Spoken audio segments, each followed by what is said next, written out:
Good evening, everyone. Good evening, Miss. Okay. Good evening. I will introduce the resource person for today's lecture. Miss Purnima Gamatige is the resource person for this Principles of Management subject, and she is a lecturer attached to the Department of Organizational Studies, Faculty of Management Studies, Open University of Sri Lanka. So, Miss Purnima Gamatige, over to you, Miss.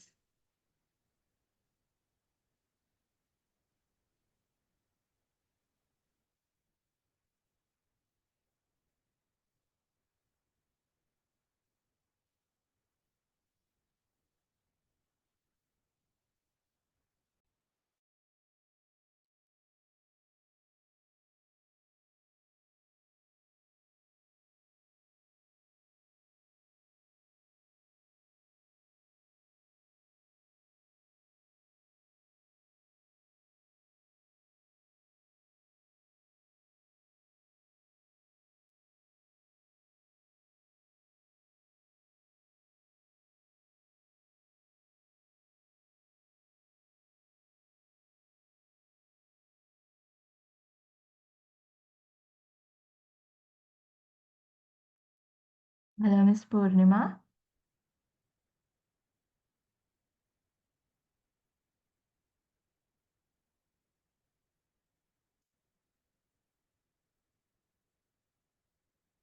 Can you hear me? Yes, we can, Miss. Okay.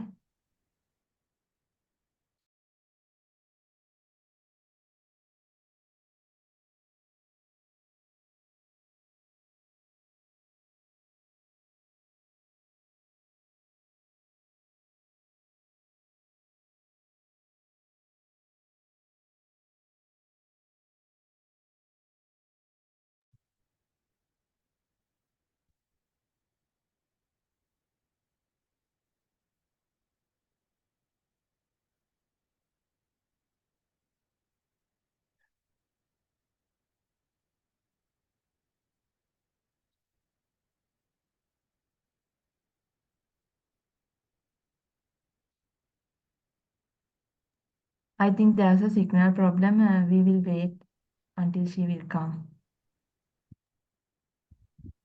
Okay, Miss.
Our resource person is there, but the thing is, she has a technical problem with her laptop.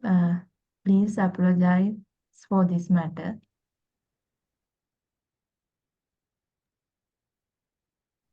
No problem, miss.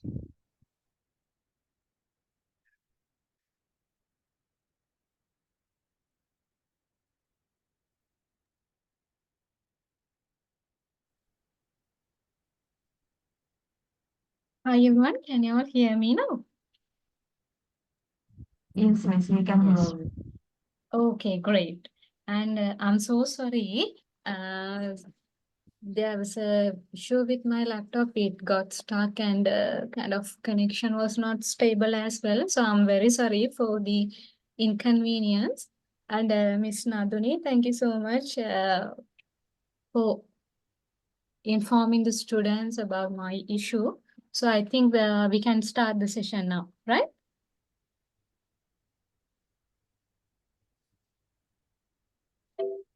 Yes. Okay, everyone, are you all ready? Yes. Yes, madam. Okay, great. So, first of all, did you all attend the inauguration ceremony yesterday? Yes. I hope you all have attended and you have witnessed the glory of your inauguration ceremony of your second intake. So, before starting off with any academic matter, before start discussing lecture material and anything, shall we get to know each other? I think actually it's really good if we had this MSc classroom physically because you all are MSc students, adult students. So it's really good if we could have done this on site so that we can have very interactive relationships. Anyway, it doesn't matter. In this platform also, we'll try to have as much as possible interactive discussions. So if I introduce myself to you, I am Purnima Gamatike, attached to the Department of Organizational Studies of the Faculty of Management Studies, and having more than around 5 to 6 years of academic experience, and prior that I have some industry experience as well. So in this community, but we have around 30 participants. So it won't be really practical to get to know each other one by one. So what we can do is, yeah, okay, we'll do like this. I'll just call your names and then you can tell me where you are working and your position. Okay. So, first of all, I have Ravi Priya or Ravi Priya. Yes, ma'am. I'm Ravi Priya. Ravi Priya. Yes, Ravi Priya. Where are you working and in which capacity? I'm working in Chartered Institute of Taxation of Sri Lanka as a CEO. Okay, that's great. Superb. Then Thalata Amrasinghe. Yes, I am a retired civil engineer. Okay. I was attached to the National Water Supply and Drainage Board.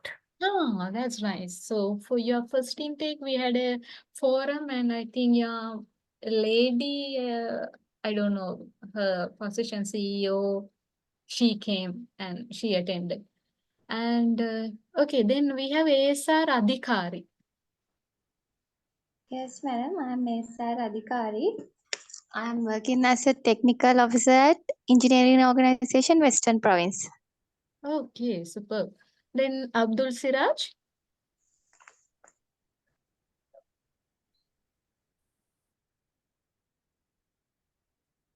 Yes, ma'am. I am actually working abroad in Qatar in Salam Industries as a lead quantity surveyor. Quantity survey. Okay, right. Then Apeksha Pereira. Hello, I'm Apeksha Pereira. I'm an attorney at law. I'm a convincing lawyer and as well as a pharmacist at National Eye Hospital. Wow, very interesting. Then Ashcharya. Yeah, I'm Australia. currently working at Lyceum Placement. Okay, nice. Then I'm sorry, I'm not sure how to pronounce this name. Baminy. Could you please tell me how to pronounce your name? Hi, I'm Bhamini. Sorry. Bhamini. Okay, Bamini. Yo, okay, go ahead. Bhamini, and yeah, I'm attached to the General Hospital near there and working as a deputy director there. Okay, that's great. Then Chamila or Chamila?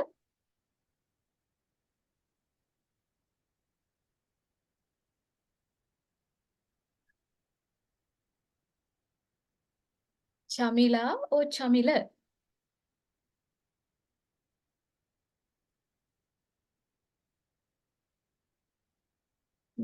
Seems no response. Then Fazilur Rehman? Yeah, I'm working in Qatar as a procurement officer, company called MedGulf. Oh, great. Then G. Loganathan? Yes, ma'am. I am G. Loganathan, Chief Internal Auditor, Ministry of Urban Development also. Sure, okay. Then S.K. Karunadas?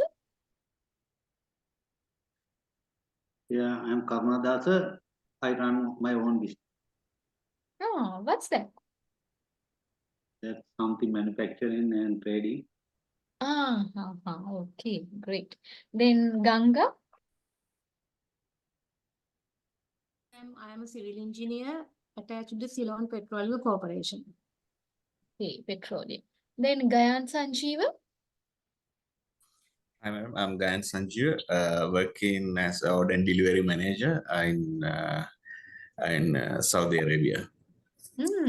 Okay. Then Indranil?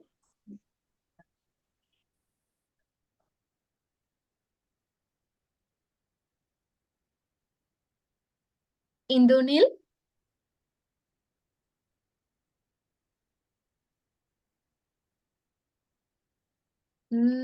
No response. Then Pradeepika Kumari?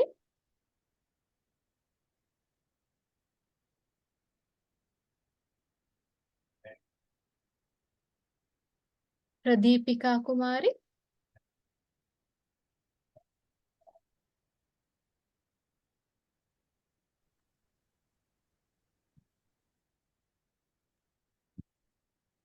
Then Kopishan Tevarasa?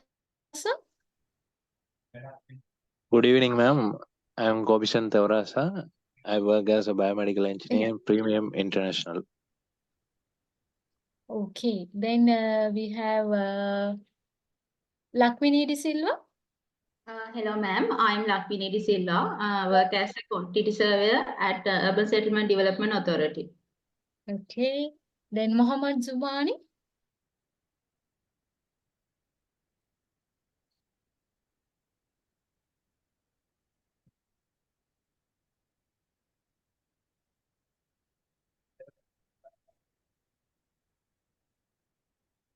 Nawaz Salim?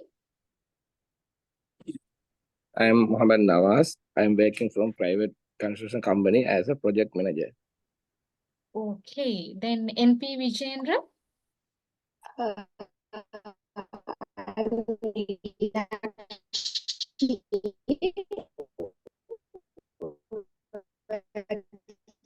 As assistant bursar at the Sabragam Ministry of Sri Lanka. From academic background. Okay. Then P. Ajantan? Hello, hi. Yeah, I'm Ajandan. I'm originally from Sri Lanka.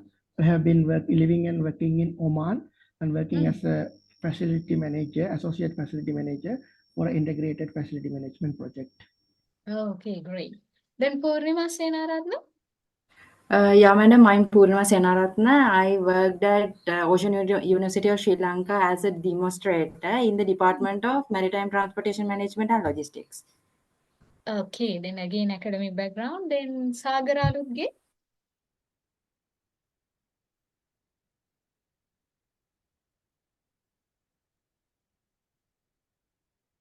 Samira Jayavira? Hello, I am Samira Jayavira, work at State Pharmaceuticals Manufacturing Corporation, as the Deputy General Manager Production. Okay, great. Sanjeeva Disanayaka. I am Sanjeeva Disanayaka. I am working at Sri Lanka Ports Authority as a senior civil engineer. Okay. Then Sasanka Silva. Hello, I'm Sasanka Sela. I'm a doctor, currently working as a medical superintendent at Base Hospital, Vathupitiwala. Wow, great. Then Sriguneshan. I'm sorry if I'm pronouncing your name incorrectly. Yeah. Sriguneshan or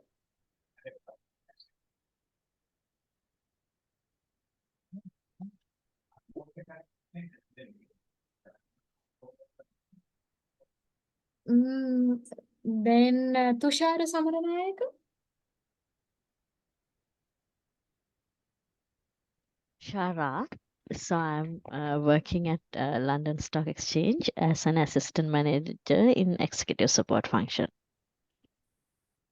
Okay, then Tharanga Priyadarshani.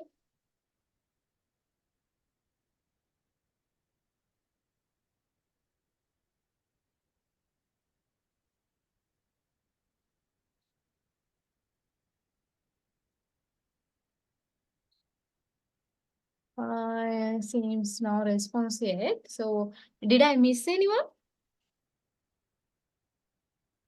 Any colleague who couldn't introduce yourself?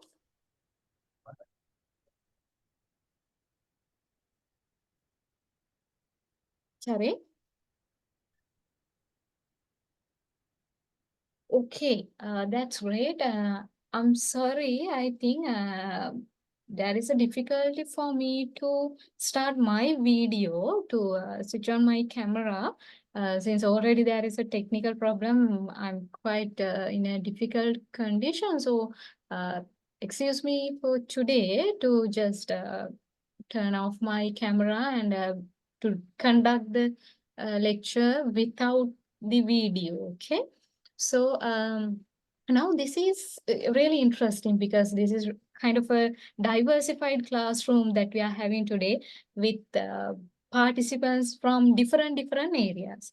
So when it comes to the beauty of a MSc or an MBA program, as the Vice Chancellor correctly mentioned yesterday during the inauguration ceremony, it's not just a one-way delivery. It's not like undergraduate lectures or kind of a diploma or certificate program. So in an MBA, it's just creating networks and sharing knowledge. Not you can become a passive listener, not that I'm delivering the lecture as a one-way communication. It's just knowledge sharing and we have to discuss.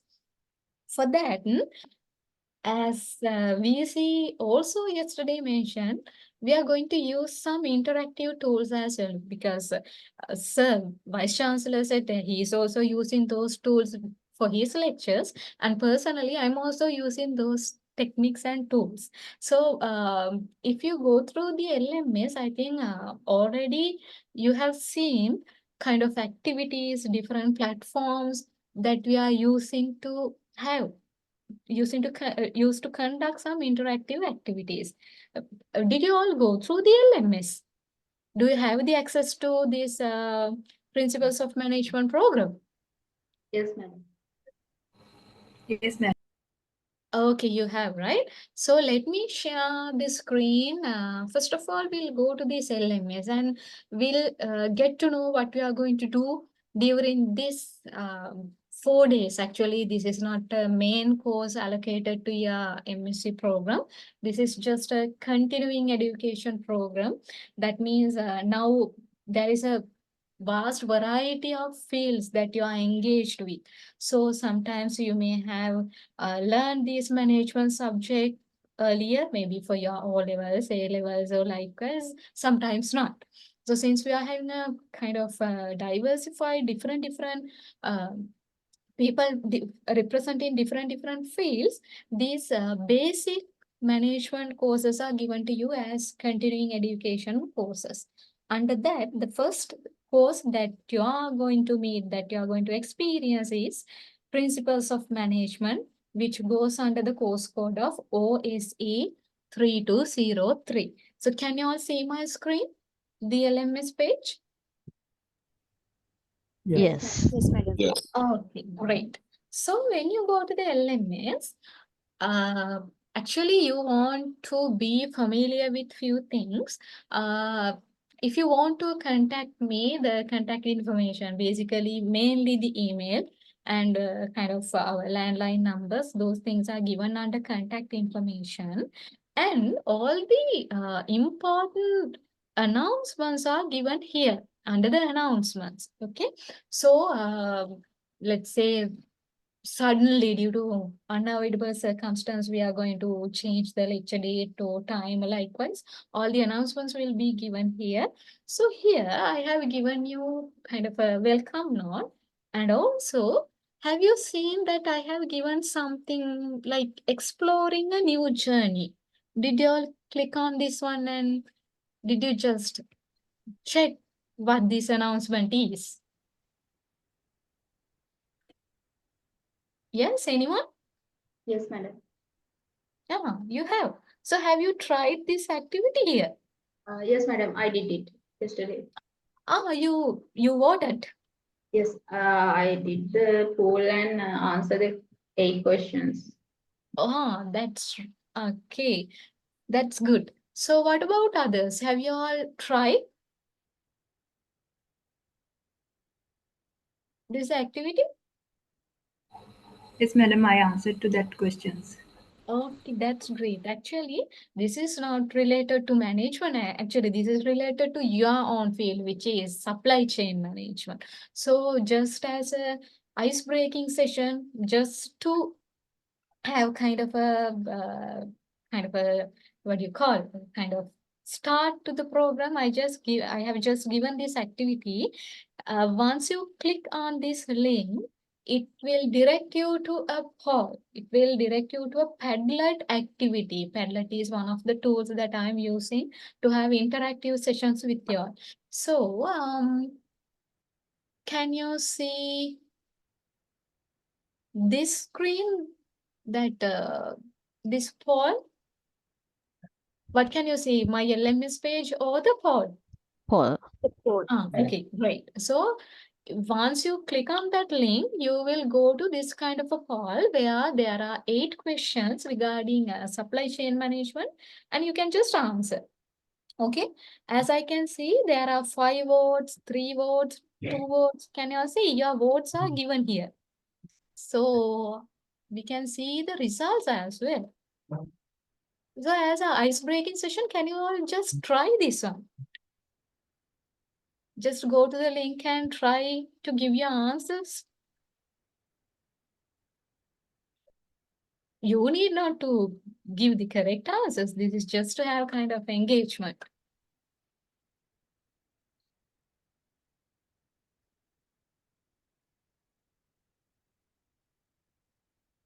What's going on here? Can you go to the link? If you want, I can put this link to our Zoom chat as well.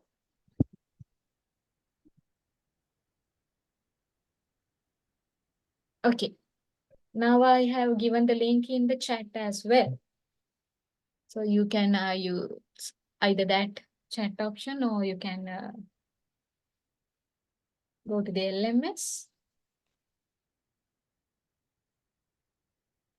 Nice. We are getting votes. We are getting votes, and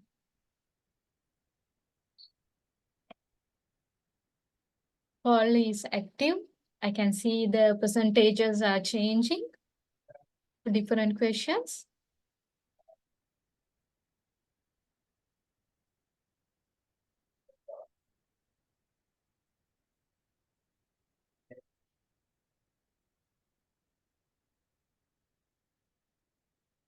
Right. For the first one, we have already received. Good. Votes are increasing.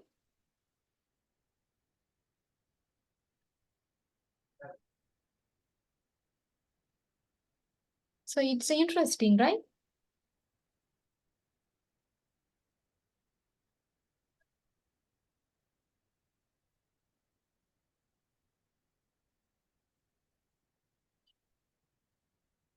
Okay, so we have just spent couple of minutes with this activity.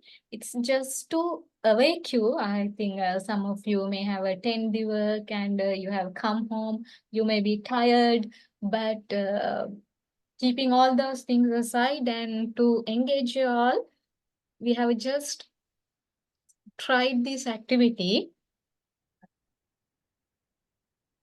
Then with all this, while you are trying, I'll go back to the LMS while you are doing the activity.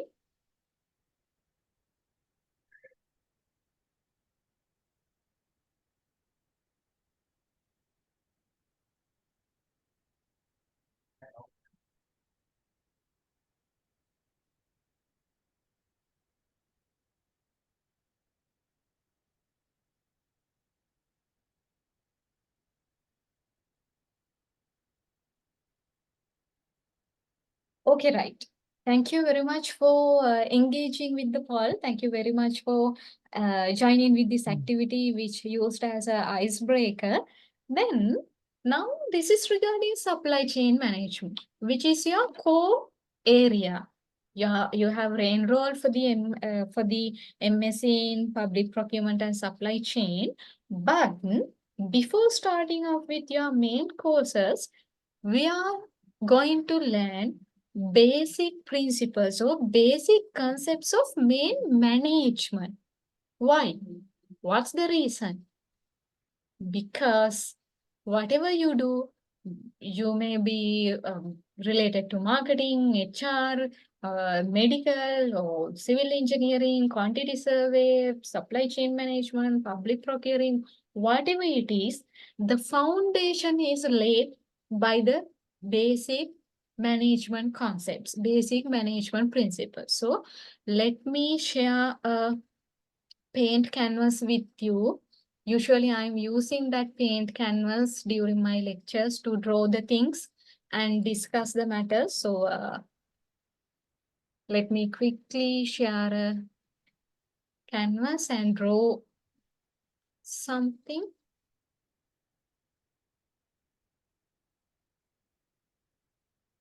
Can you see the paint canvas or still you can see the poll? Still in the poll. All okay, then let me stop sharing there and share my paint canvas. Right. Now I hope you can see the paint canvas, right? Yes. Okay. So, dear colleagues, it's like this. So, my drawing is not, okay. We can just use this name. Okay. This is the foundation of management. Okay. Being on this management foundation, we can have different other disciplines. Maybe HR, maybe marketing, maybe accounting, maybe finance, okay, supply chain, operations management, whatever it is, the basic foundation, basic principles, basic concepts are given by the main management philosophy.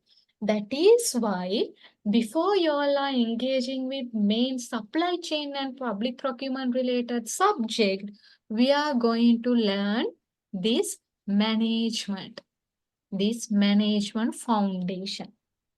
Right. So when it comes to this management, you may have this term as a buzz term, management, managing everything. But actually, what do you mean by management? You need not to know all the theoretical definitions. You need not to have studied management before. No, nothing else. Instead, I'll just give you this link. I'll just give you this link. It is already there in the LMS under activities, but I'll share it in the chat as well.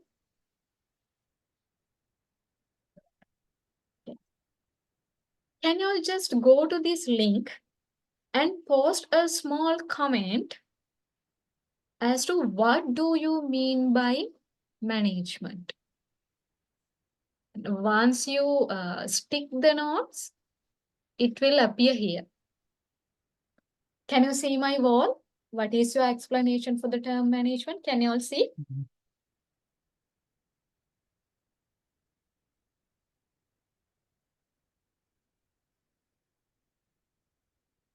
Can you see that? Yes, can see. Okay, so can you just go to the link and just tell me what do you mean by management?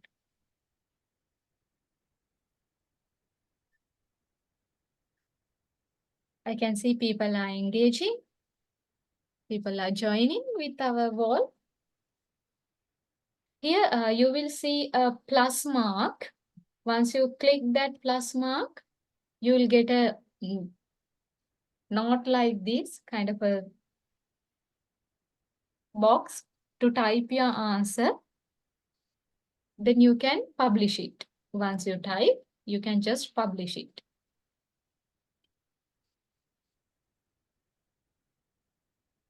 It's kind of a small idea regarding management. What's that? Once you paste your answers on the wall, everybody will be able to see it.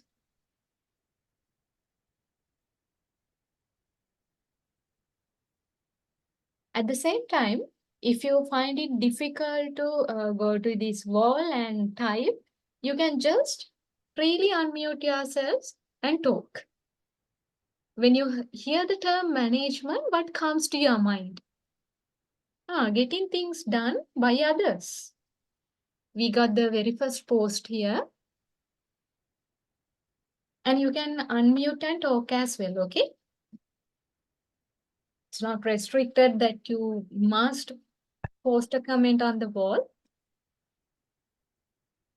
If you are willing to talk, please tell me. What do you mean by management?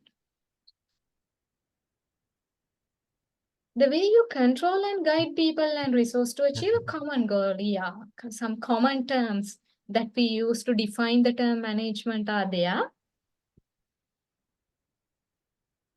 What else? Anyone who would like to talk? Planning, organizing, leading, and controlling. Yeah, the collection of 4 functions. That is also management. What else? Management involves the decision making. Great. Yes, decision making.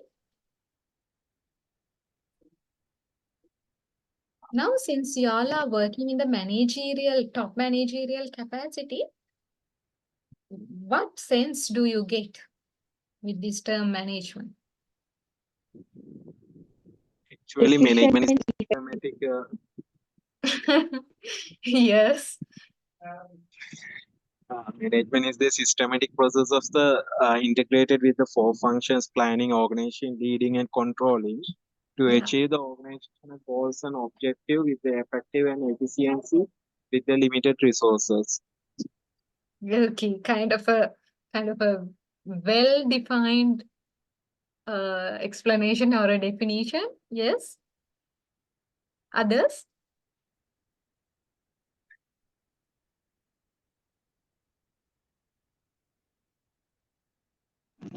Efficient and effective use of limited resources with the people in a changing environment. Right. What else?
Can you all hear me?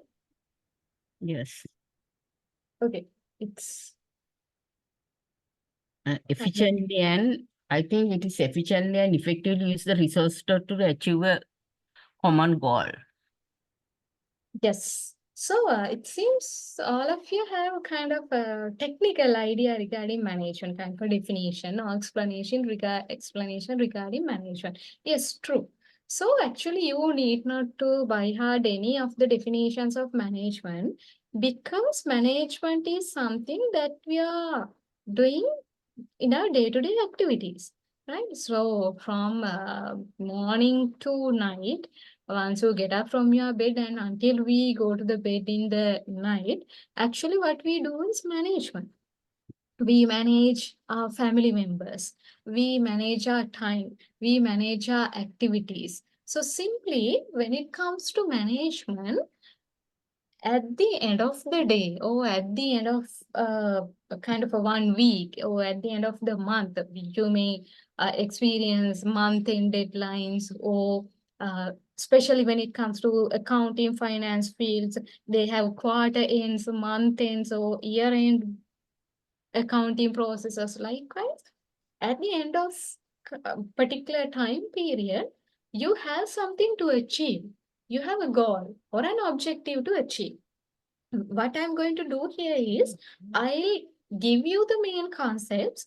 Then what I want you to do is please apply that concept to your working environment, to your job, and tell me. That's how we are going to share our knowledge because I don't know about supply chain management. I don't know about civil engineering or quantity surveying or something like that. So what I want is I'll just give you the management concept. Then please tell me how you are going to adapt it. That's how I'm going to assess your assignment as well. I'll tell you it a little later. And so when it comes to this management, always we have something at the end. That is our objective or that is our goal. What we need to achieve is there.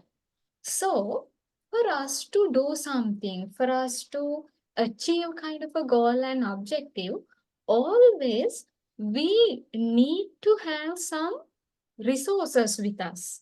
And that resource can be financial or non-financial. It can be time, it can be energy, it can be information, whatever it is, right?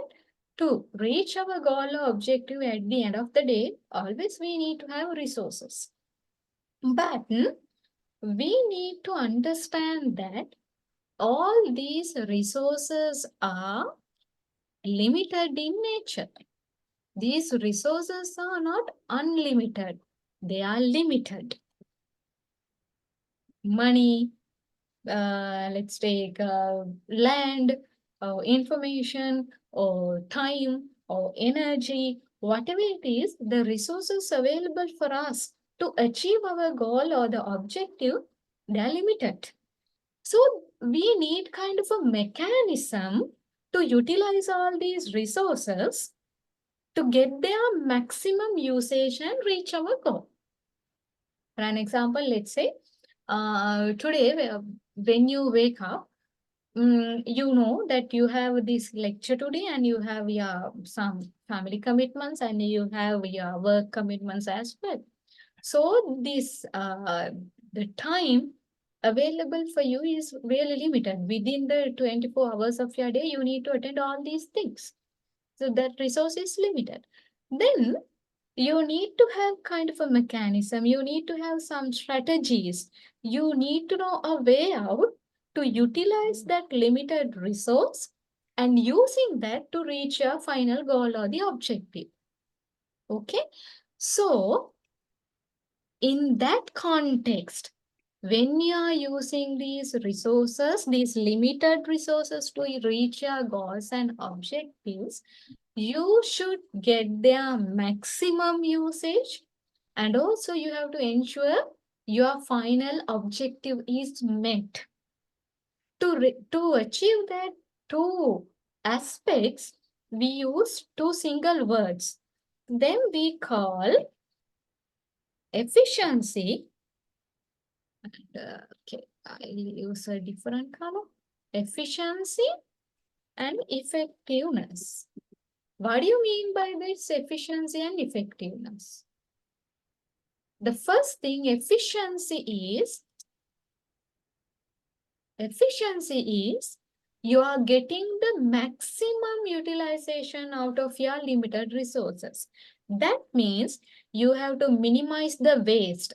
You have to minimize the defects. You have to get the maximum output for the given input.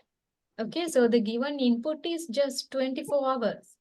Out of that limited 24 hours, which is your input, you need to get the maximum output. That means if you achieve all your work-related goals and if you attend your family matters and if you are joining this lecture also actively, that means you have obtained your outcome. If you decrease the input and if you maximize the related output, that means you are obtaining high and high efficiency level. Let's take a garment factory simply.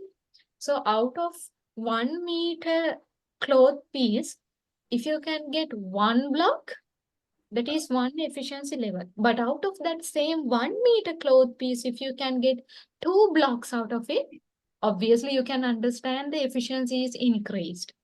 So simply efficiency means how well you are going to use your resources. Okay.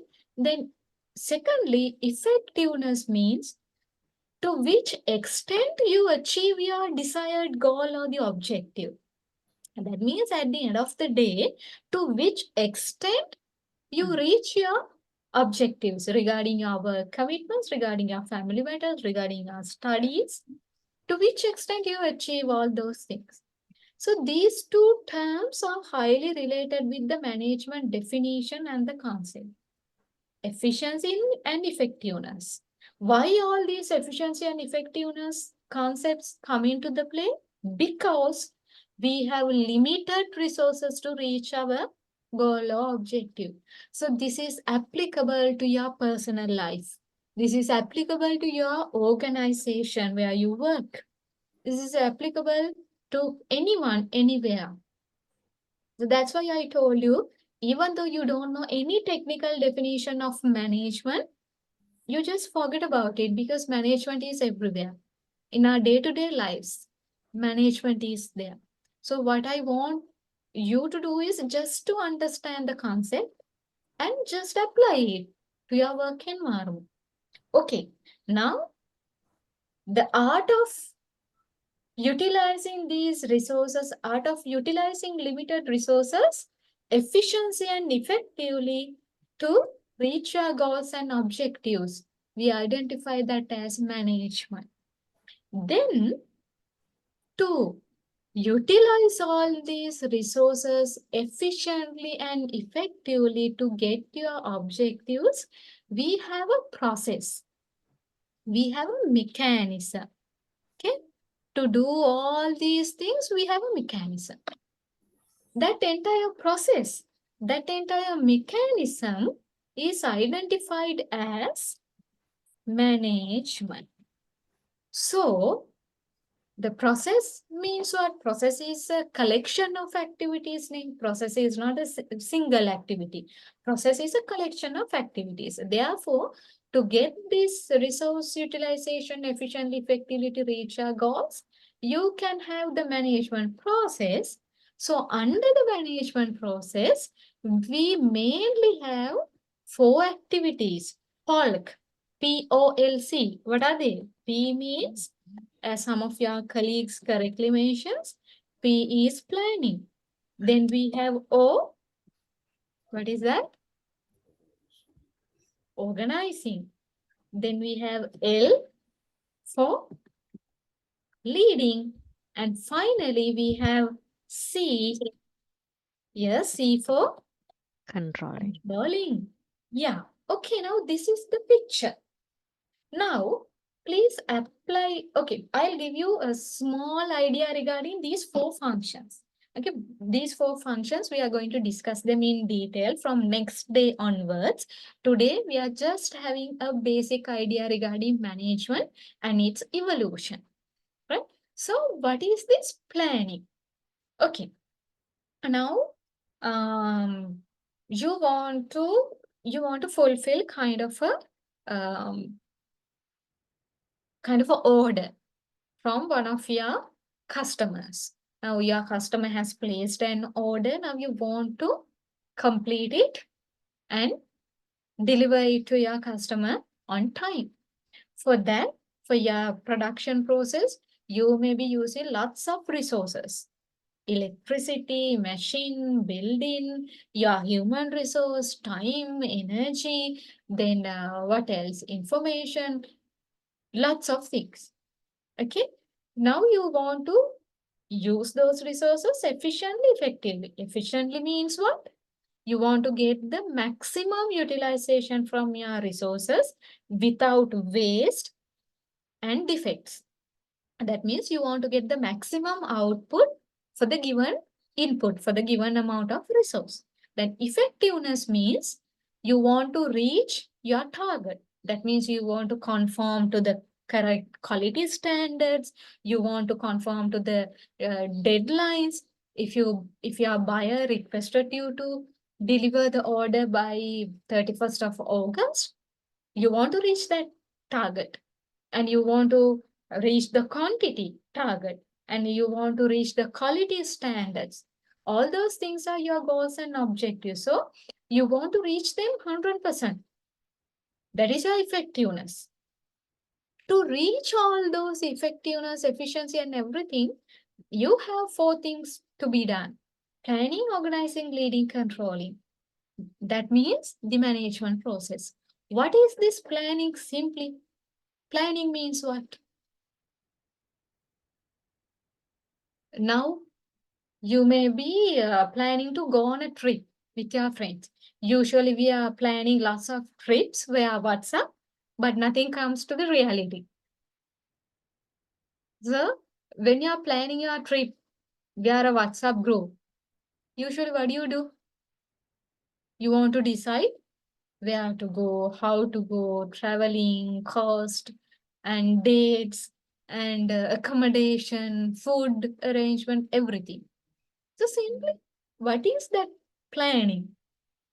If we break down this planning activity, we can identify 2 sub-activities of planning. If we really look into this planning activity, actually we are doing 2 things. What are the 2 things? Under planning, actually we are deciding what we are going to do and how we are going to do those things. Simply 2 things. When you plan something, actually we are focusing on 2 things: what to do and how to do. What you need to achieve and how to achieve.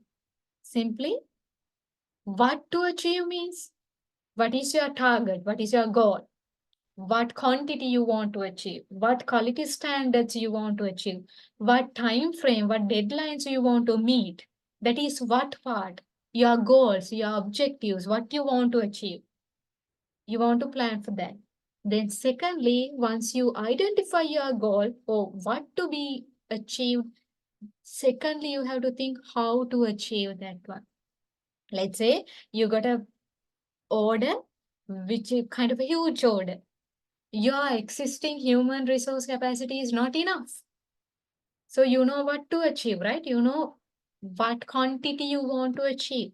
Then when you go to the how level, your existing human resource is not enough. Then how to do that? How to reach that target?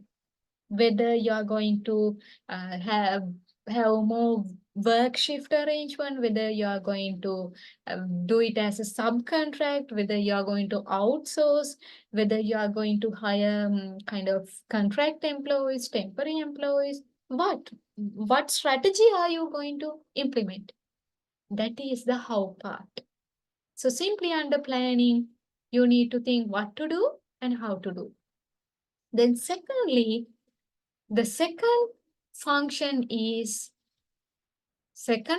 of the management process is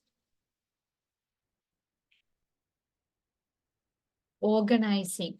This one, organizing. Under organizing, what you do is, now you have your resources with you. You have the relevant activities, set of activities that you want to perform in your organization. Okay. You have manufacturing, you have different marketing activities, you have human resource related activities, maybe IT management. So with respect to your organization and its operational process, you have different activities, resources, including human resource as well. So under organizing, what you're going to do is you identify your activities and also you identify resources.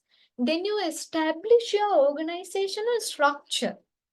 That means who is the top level management? Who is the boss? What is the top managerial level? Then what is the second managerial level? Then what is the third managerial level? Then what is the non-managerial level? Likewise, you define your organizational structure. You identify the authority and responsibility vested with different levels. Okay, you may be a CEO, you may be a general manager, you may be managing director. So you know what kind of authority, responsibility, and power you have. Then under you, you may be having marketing managers, operation managers, IT managers, likewise. So you know what is the authority level that they have. Then you have other maybe line managers, supervisors, then other non-managerial lower level employees. Likewise, you have your structure. You have different authority and responsibility levels vested with them. And also you have different departments in your organization. So deciding all those things comes under organizing. Different layers of the organization, hierarchical levels, authority level, power, responsibilities, different departments, how to allocate your resources to each and every department, how to allocate people into those departments. All those things comes under organizing. So now please reflect yourself, please reflect on your own organization and try to apply this to your organization. Okay. Once you define your structure, authority, positions, hierarchy, departments, and once you allocate all the resources and everything, the operation will start. You have the plan and the implementation part of the planning starts with organizing. Planning will be maybe in your mind, maybe on a piece of paper, maybe in your computer. So you may have created a plan, but it will come to the implementation part with the organizing. All right. So once all these organizing arrangements are done, as top managers in your organization, or even the middle managers of your organization, you cannot just rest yourself. Why? You have to understand your organization is a collection of diversified set of people. They have their own agenda, they have their own personal interests, they have their goals. But please remember, at the end of the day, at the end of maybe a month or a year or 5 years time, you want to reach this objective, common objective of your organization. Therefore, you need to drive all the resources, especially human resource, towards this common goal and the objective. For that, the third function of the management becomes very important, which is leadership. Leading your resources, leading your human resource towards the common goal or the objective of your organization. So as a leader, you have to motivate your human resource. You have to communicate them what is expected from them, why they are doing kind of a task. You need to empower them, you need to motivate them, you need to communicate your decisions, right? So communication, motivation, all those things comes under your leadership function. Now you can see the operation is gradually going forward. The operation is gradually continuing. Then it's not enough that you do planning, organizing, and leading, and you just doing the operation.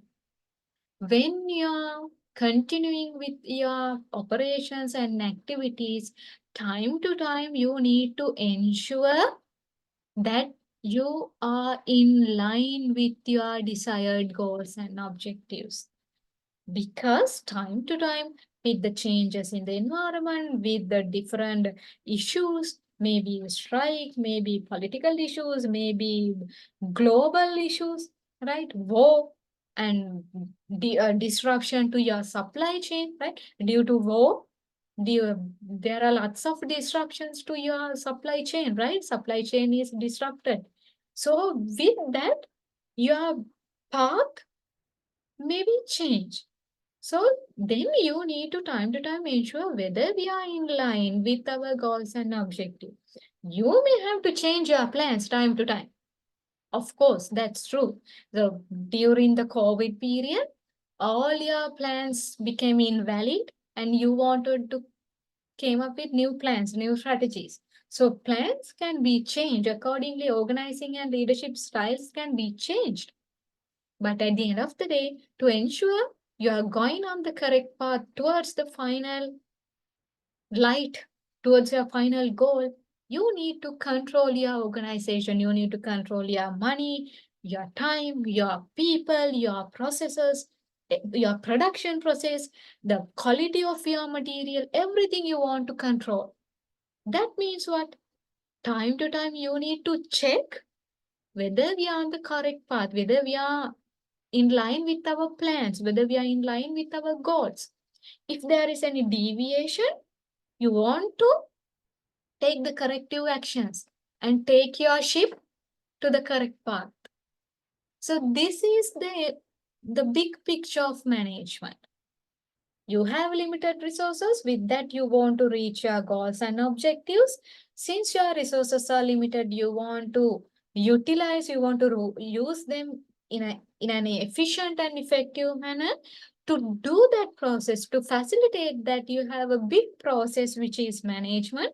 Under management, you have planning, organizing, leading, and controlling 4 functions. So that wheel, the interconnected cogwheels of the management process will drive your entire organizational operation. So simply, just by looking at this picture that I drew on this paint canvas, you can create a definition for the management. You need not to by heart anything. You can just assemble these words and you can have your own definition. Simply, management is the process of what? Utilizing limited resources efficiently and effectively to reach common goals and objectives. Or else we can expand it. Management is the process of planning, organizing, leading, and controlling limited organizational resources efficiently and effectively to reach final goal and objective of the organization. Are you with me? Did you get what I'm trying to say? Yes, ma'am. So, is this easy? Is this okay for you? Rather than showing you the slide and reading out the paragraph, I prefer this way to draw, to scramble here and there and finally give you the big picture. Is this kind of easy for you? Are you okay with this delivery Yes, method? ma'am. Yeah, this is nice, ma'am. Okay, any concerns?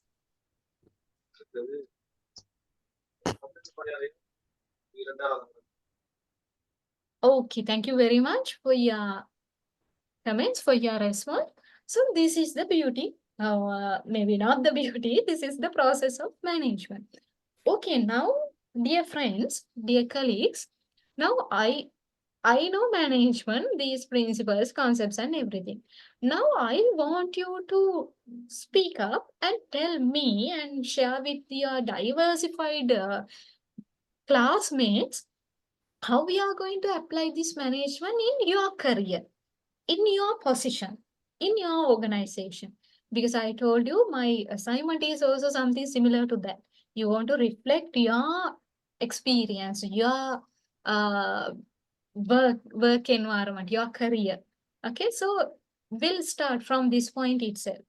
The beginning, the management concept, management process.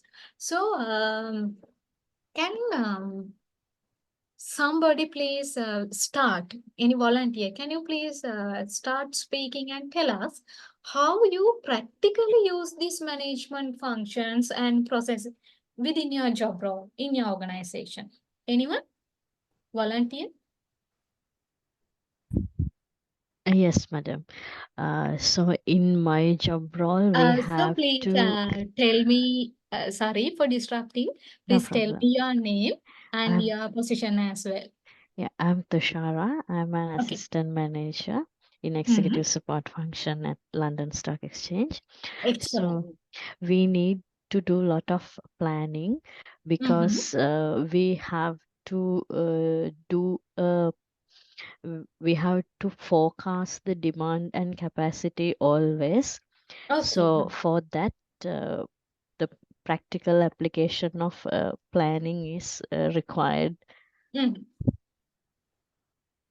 Okay, so usually what are the resources that you are using mainly?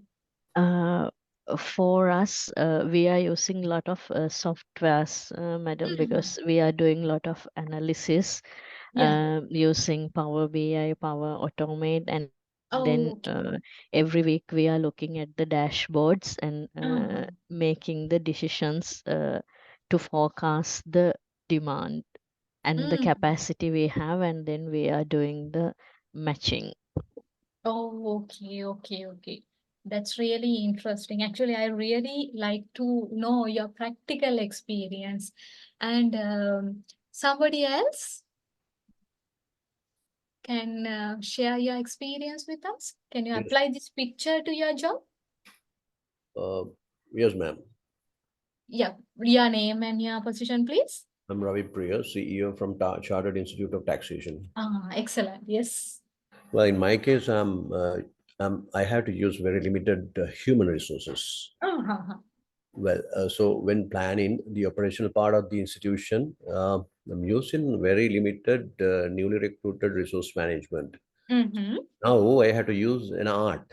So my way is I'm using management as an art to keep Excellent. them in the institution because nowadays the young generation does not remain in one position and they want to jump from one to the other. Yeah. And with that, we have to achieve the objective rather the goal. But however, Okay. compensate, I am in the process of introducing automated systems Mm-hmm. so that the human resources, the limited human resources, would be able to make use of them effectively, although those are limited, and then Yeah.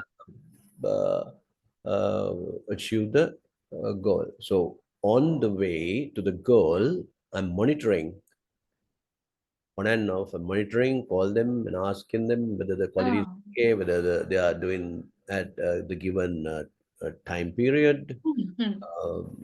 And also we have to motivate them because we have very limited time with the Yeah. limited resources. We have to motivate them, especially these young people. So what I am doing, by and large, using limited human resources to achieve my goal in quality.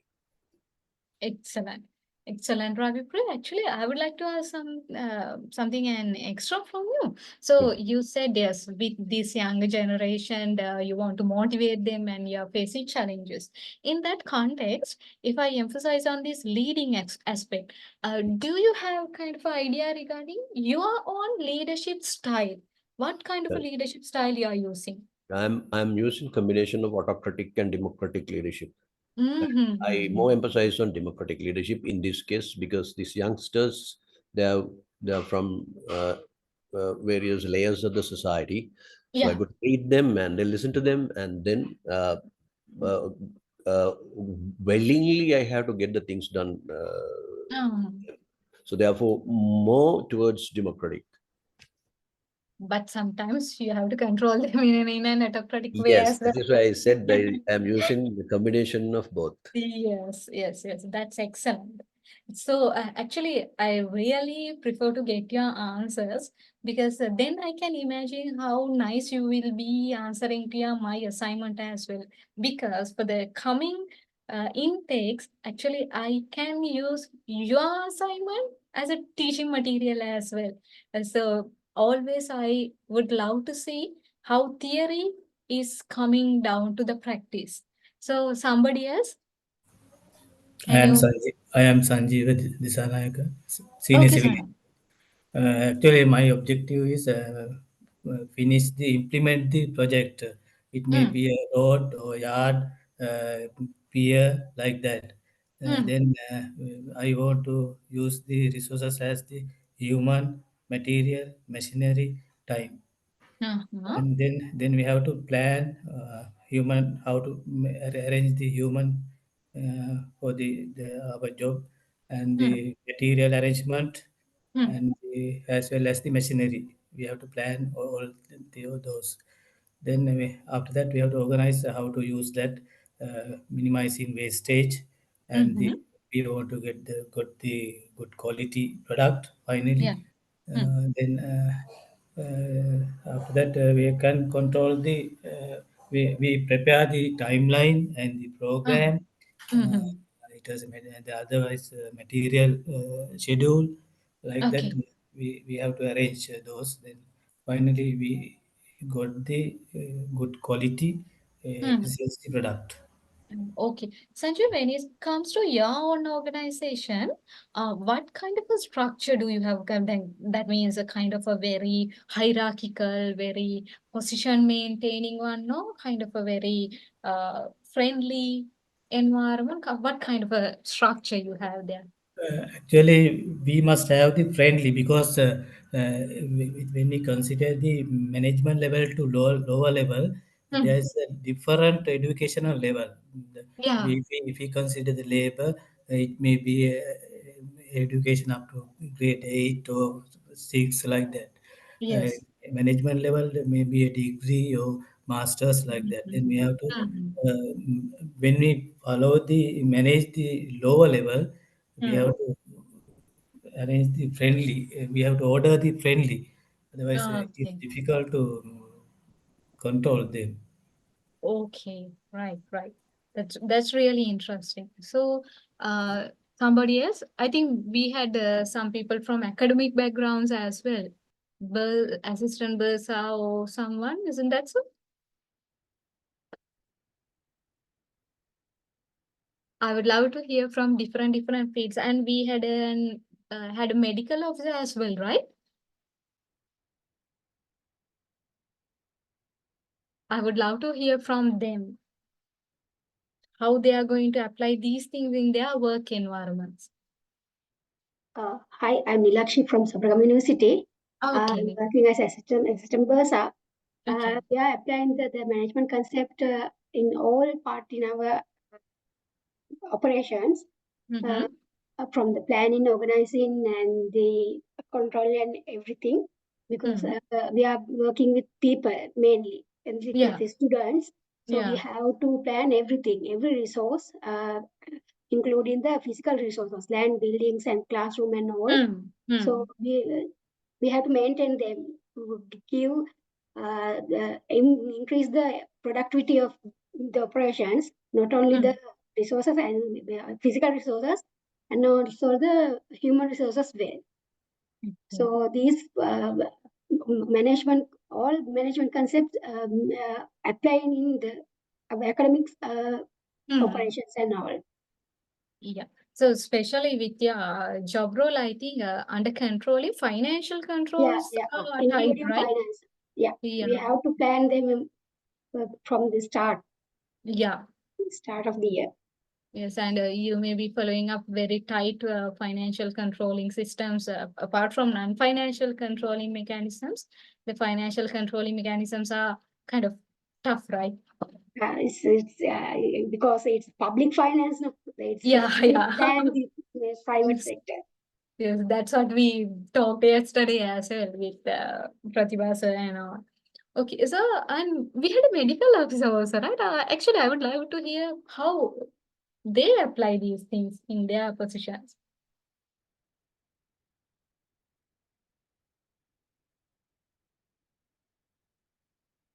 Can we have any idea?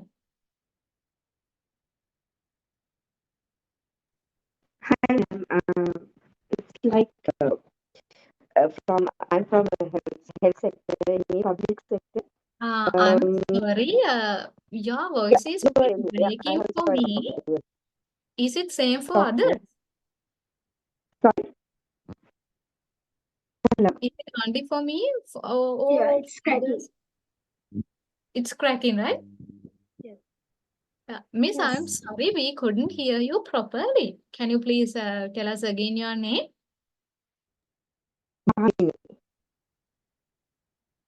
Can you hear me? Okay, now seems okay. Oh yeah, I'm also a medical officer. Like we are from state hospitals, so as you know, for us all the resources are limited, include from starting from human resources, financial, material, equipment, everything. Okay. And what we do is we prepare an annual action plan every year for the next year. Annual plan. Yeah, annual action plan. Okay. Okay. For that, we prepare activities as well as budget, including KPI, key Yeah. performance indicators. KPIs. Then, yeah, and then comes to organizing. Of course, you have an organizational chart that is established most of the time.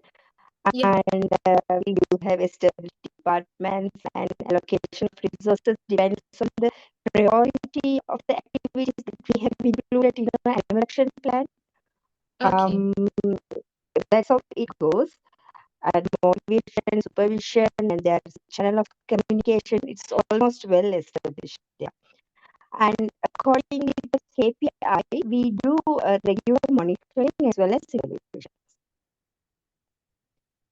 And our goal is to improve the health of the population, but we are having designated population. That is our goal. Okay. Okay. So we could hardly hear, but I could match what you were telling. Okay. Thank you very much for your contribution as well. Final one who would like to, this is the last chance. Anyone who would like to contribute? How your organization and how you in your position madam. applied it? Yes? This is Siraj. I'm working in Qatar. It's a big quantity surveyor. Our Right. company is one interior fit-out contractor. So our organization, you can understand, we are working sometime under the main contractor and parallelly with the majority of any other type of subcontractor in one project. Okay. So even for that, we are using our internal resources, even outsources.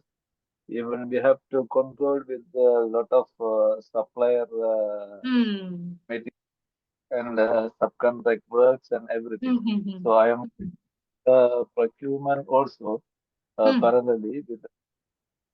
So the major issue in ID, we have to control the quality. So internally, we are working in line with our quality control team also as a technical, and if there is any advice, we are working together. So achieve the goal, whatever we are going to do. Even sometimes there will be interruption with the other subcontractor also. The planning is very, very consistent in the construction background because whatever we are planning, we cannot achieve the goal whatever we are planning because there is another contractor on board and there will there will be challenges. Yeah. So that's why maximizing our resources, how we can, and when we can achieve. So accordingly, we have to arrange our resources and the materials and everything without doing some extra wastage and manpower wastage. So this is a very important thing in our ID division. So I'm working all together in this case, even as a lead quantity surveyor, directly with my project manager. Okay. Right. So you clearly explained us about your process. So it's really clear that how you're practically applying all these concepts in your working environment. That reflection is really matters, and I'm really happy as to how you are engaging with the classroom and you reflect yourself as real MSc students, learning partners. So if you want, you can just take a screenshot of the picture that I have drawn. Obviously, it's not nice, but if you want, you can take a screenshot and you can keep it just to refresh yourself. Okay. So I'll go to a new canvas to draw something else. Okay, now in your organizations, actually, I need not to say, I think you all will be agree with me. Usually in any organization, we have some layers just for the purpose of learning, just for the purpose of having our discussion on management. We mainly identified 3 layers, so 3 levels. Let's say 3 levels of management and 4 levels in the organization. I'll draw another layer like this here. Okay. Okay. So mainly, let's say there are 4 layers in the organization and we identify 3 levels of management. I'll just name them like this. Top management level, usually middle management level, and the lower level of management, and then we have non-managerial employees as well. Okay. So usually, as we identify, so the CEO, general manager, managing director, the people who make decisions regarding the entire organization are considered as top managers. So when it comes to this top managerial level, I think you all are involved there. So you need to see the big picture of your organization. You need to identify your entire organization as a system. What do you mean by a system? Our body is also a system. Inside our body, there are other subsystems as well. So likewise, your organization is also a system. That means what? System is a collection of interrelated and interdependent components. I'll repeat. System is a collection of interrelated and interdependent components. Obviously, your organization is a system. Why? You have interrelated and interdependent people, resources, processes, departments, and all of you are working towards a common goal or objective. That means at the end, you want to achieve the vision of your organization. That means the purpose of your organization, purpose of existence of your organization, right? So I'll take the Open University as an example since I'm a part of that. So the vision is to provide lifelong learning to everyone. So that's why we are having open and distance learning facilities. So our vision is to provide lifelong learning to everyone.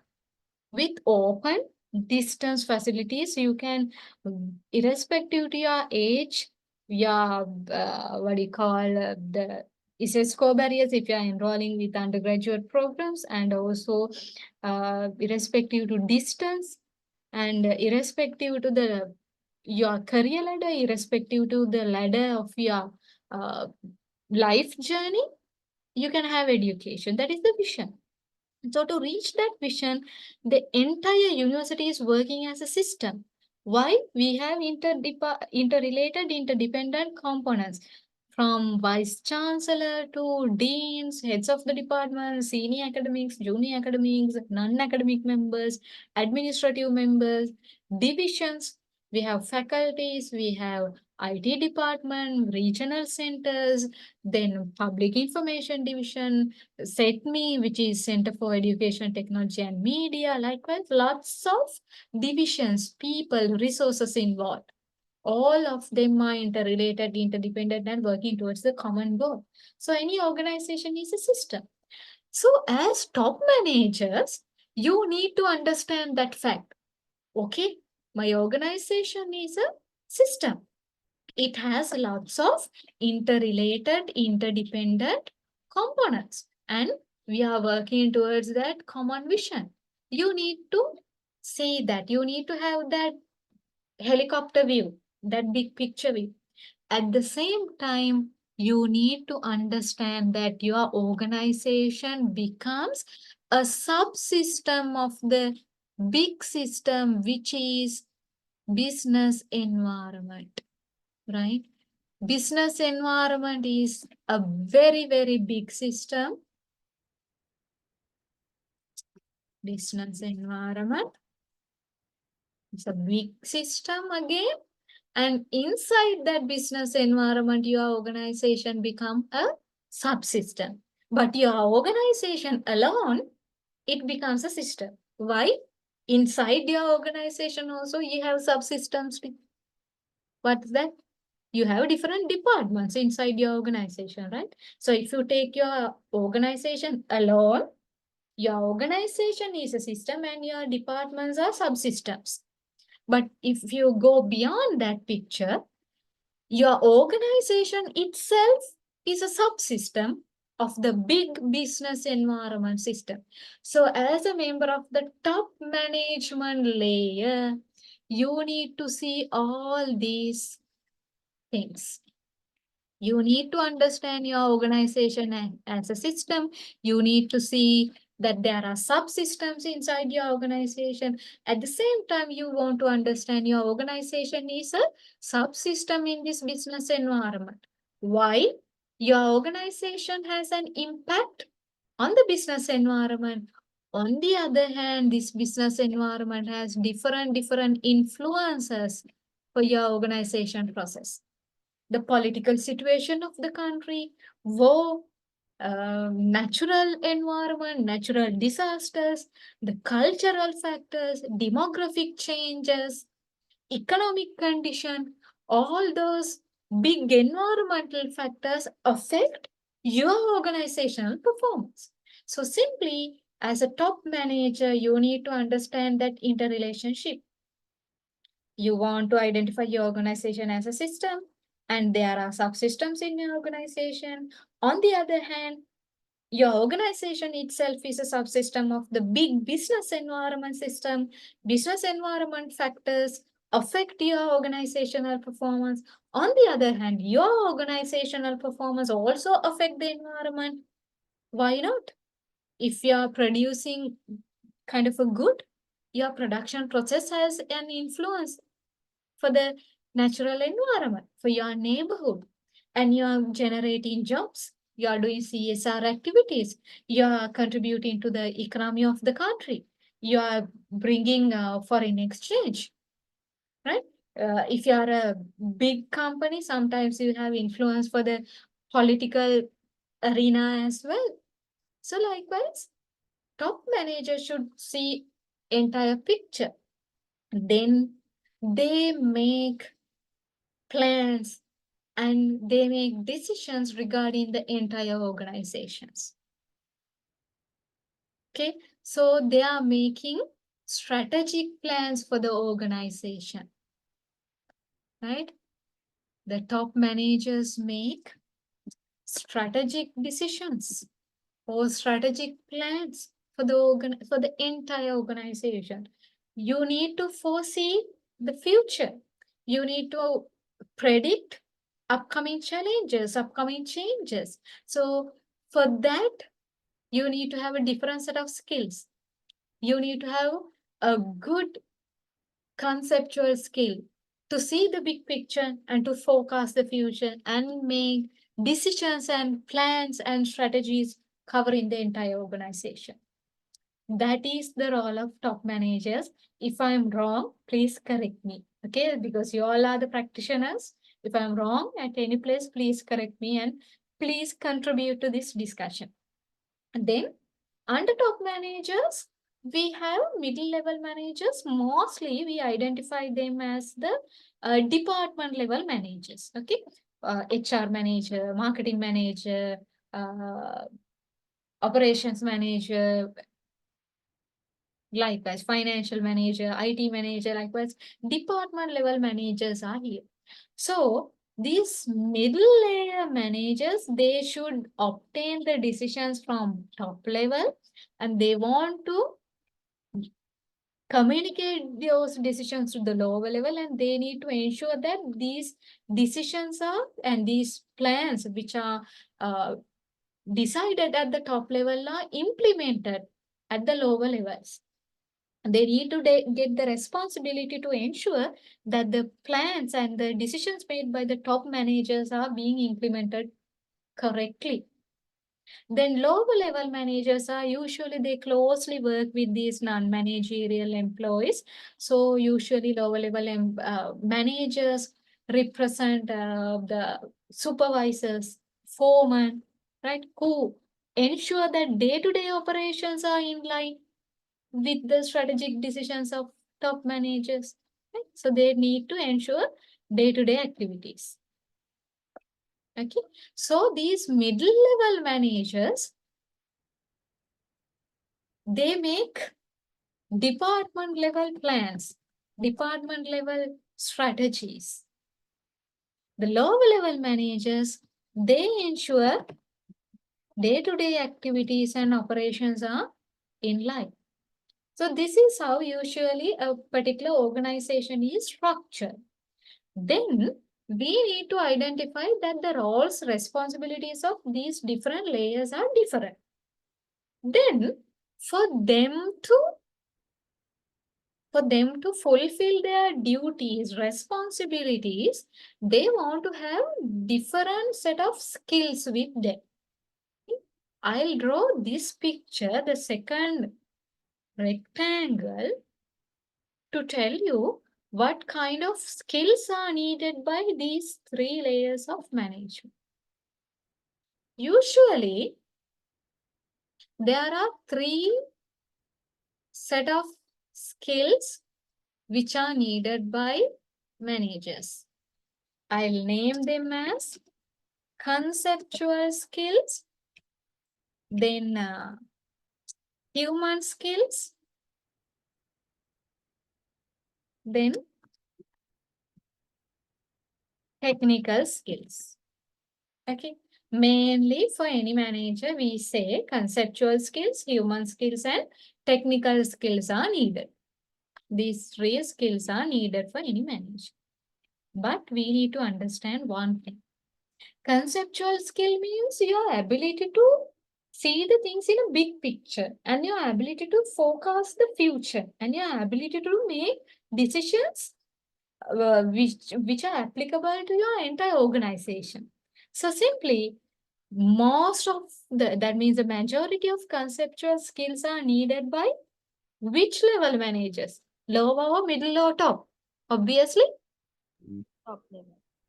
yes. Obviously, top level managers are the people who need more conceptual skills. When it comes to lower level people, they need not that much of conceptual skill because they are here to ensure that top level and departmental level plans are being implemented to ensure day-to-day operations are in line with our plans. Okay, so for the lower level people, not the conceptual skill, they need a higher level of technical skills. They need to know how particular machines are working, how the production line is working, the production processes, procedures, material, day-to-day things. So they need to have much technical aspects, the much technical awareness. Okay. When it comes to middle level people, since they are dealing with both top and lower people, they need to have some moderate level of both conceptual and technical skills, because they are the kind of middle layer of the sandwich. So they should have adequate level of conceptual skills to understand and to digest what top managers are saying. At the same time, they need to have some amount of technical skills to oversee, to monitor, to control the lower level people and their technical aspects. When it comes to human skill, the third level of skill, or rather the third category of skills, what do you think? Which level, which category of managers need human skill more? Which people need a kind of a less amount of human skill? What's your idea? Human skill, how we can differentiate human skill between these three, among these three managerial layers? Yes?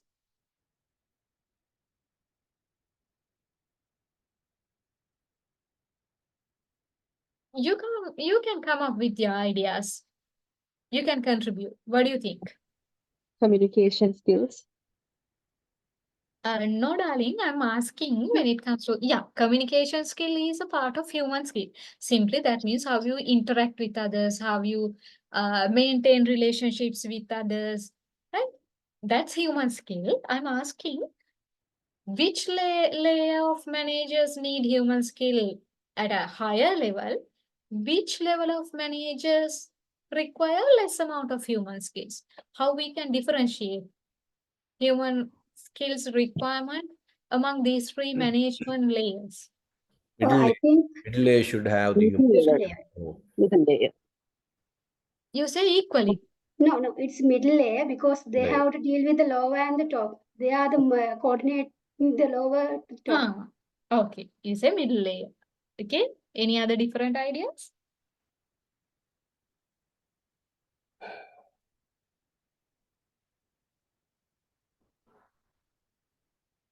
All of you agree, middle level required higher level of human skills.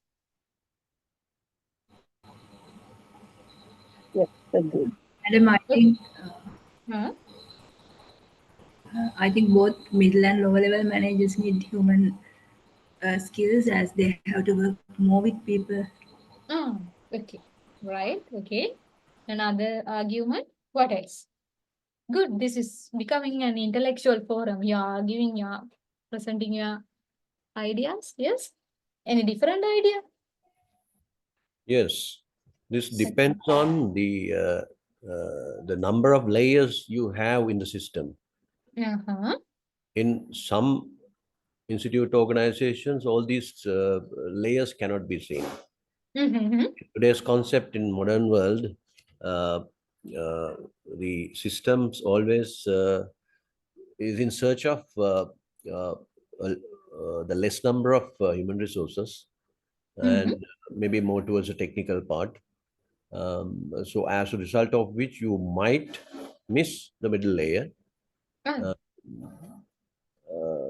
So that can be foreseen in modern workplaces. Exactly, yeah. Yes, actually, thank you very much for bringing that fact as well. I wanted to move to that discussion next, because next we are going to discuss about organizations and organizational arrangements. Thank you very much for bringing that factor. Yes. Based on the nature of the environment that we are dealing with, based on the trends that we are facing, yes, all these levels are becoming much shrink. These layers are actually shrinking nowadays. We are more towards team-oriented, more participative-oriented organizational structures rather than having rigid layers among us. In an organization, usually we tend to shrink our layers and work in teams. delegate more responsibilities, authorities to lower levels and work in a very friendly environment. I totally agree. Okay. When it comes to human resource, irrespective to the number of layers you are having, let's say you have 2 layers, let's say you have 3 layers, let's say you have maybe 5 layers. Still, when it comes to government organizations, we have many layers, right? So take the university, Vice Chancellor, Deputy Vice Chancellor, then administrative staff on one side, academic staff on side. There are also deans, heads of the departments, senior academics, junior academics, non-academic staff. Likewise, there is a huge structure, number of hierarchical levels, and many layers. Irrespective to that number of layers, my dear friends, human skill is important for everyone adequately. Why? Because please understand, organization is a collection of people who are working towards a common goal. But understand, individual human being, they have their personal agenda, personal interests, personal goals and objectives. But once we come inside to an organization, once we get together under one roof of our organization, they want to work towards the goal, final goal, objective, or the vision of the organization. As managers, even though you are top, middle, or lower, you want to work with people because your organization itself is a collection of people and you want to drive them, take them towards the final vision of your organization. So what we believe, what we understand is human skill is adequately important for everybody.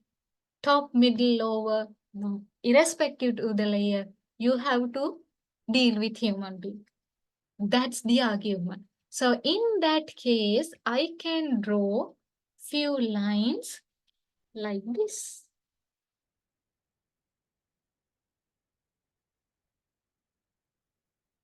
I'll draw lines like this. Okay. And I'll name these categories as,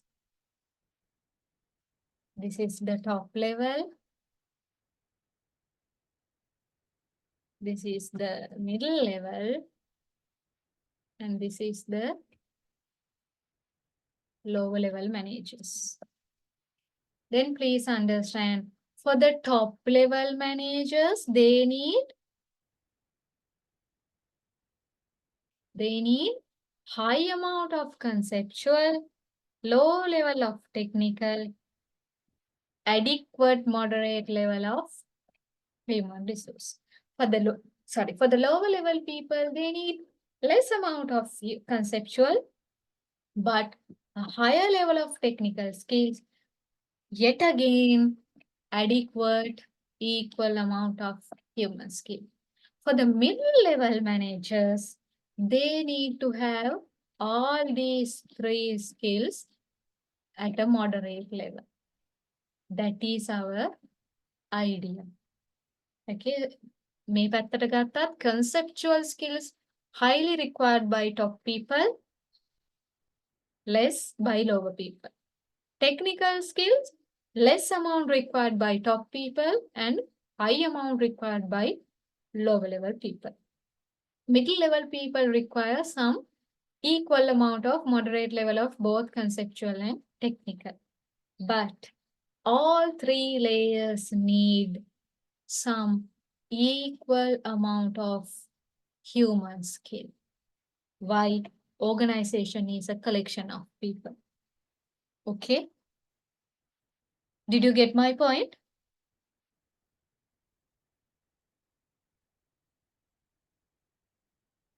If your organization may be having 3 layers, maybe having just 2 layers, maybe having just 1 layer, only the team leader and the team. However, since you are working with people, you need to have interrelationships, interactions, motivation, communication, those skills. And even though you are a top manager, lower level manager, or a middle level manager, You want to work with people. Therefore, human skill is equally important for everybody. Okay? Did you get the point? Okay, Ravi Priya, thank you for raising your hand. Others? You're referring to soft skills? Yeah, soft skills in the sense when you're dealing with people. People means maybe they are superior to you, or maybe they are your subordinates. Simply how you deal with people, how you have interactions with people, how you maintain relationships with people, just the emotional intelligence, those things, yes, soft skills, right? We can identify them as soft skills. Human related soft skills, I'm referring to that. Are you clear or still having No, now I got it. Human related. Yeah, human related, that means relationships, relationship oriented skill. Maybe your communication skill. Yes, of course, it's a soft skill. Communication, motivating. So when it comes to motivation, dear friend, sometimes you need to motivate your same level colleague. Sometimes you need to motivate your subordinate. Sometimes you need to motivate your boss as well, your leader as well. Isn't that so?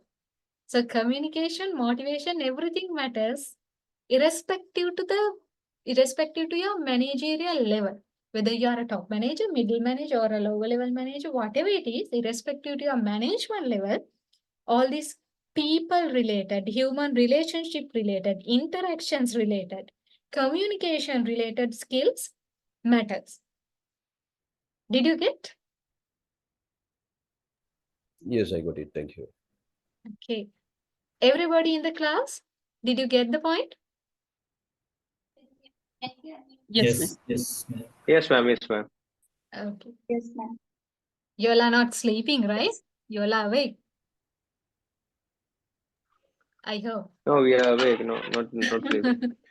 Okay, right. So this is managerial layers and the required skills by them. Okay, then now you know the management. I'm going to have a new canvas. Okay, this is a mess that I have drawn here. If you still want to have a screenshot, you can get. I'm going to have a new canvas. Okay, now you know the management process, levels, and the skills needed by you. Okay, so now you may be a top manager, you may be a mid-level manager, you may be a lower-level manager. However, in an organization, you will be playing different roles. Let's get into our personal selves. Just as a human being, we are playing different roles. As a son or daughter, father or mother, as a brother or sister, husband or wife, then as a classmate, as a batchmate, as a boss, as a subordinate. Oh, likewise, we are playing different roles in our life journey. So apply that to your career. As a manager, now almost all of you are on the middle or top layers in your organization.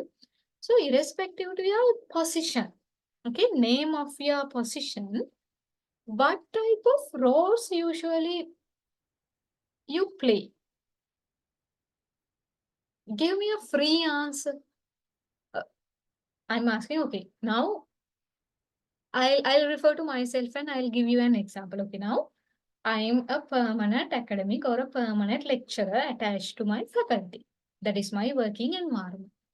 But at the same time, I'm a team member of the program coordinators team. I am a team member. In my department, I'm not a senior academic, so I'm at the middle layer. So to my similar layer, I'm a colleague. And to my seniors, I'm a junior. And to my junior people, I'm not a kind of a senior. I'm just like Akka. Okay. So I'm a friend there. Sometimes if I'm organizing an event, I'm an event organizer. So there, if I have been given a particular responsibility and if I have been given a particular team to support me, in that team, I'm a lead.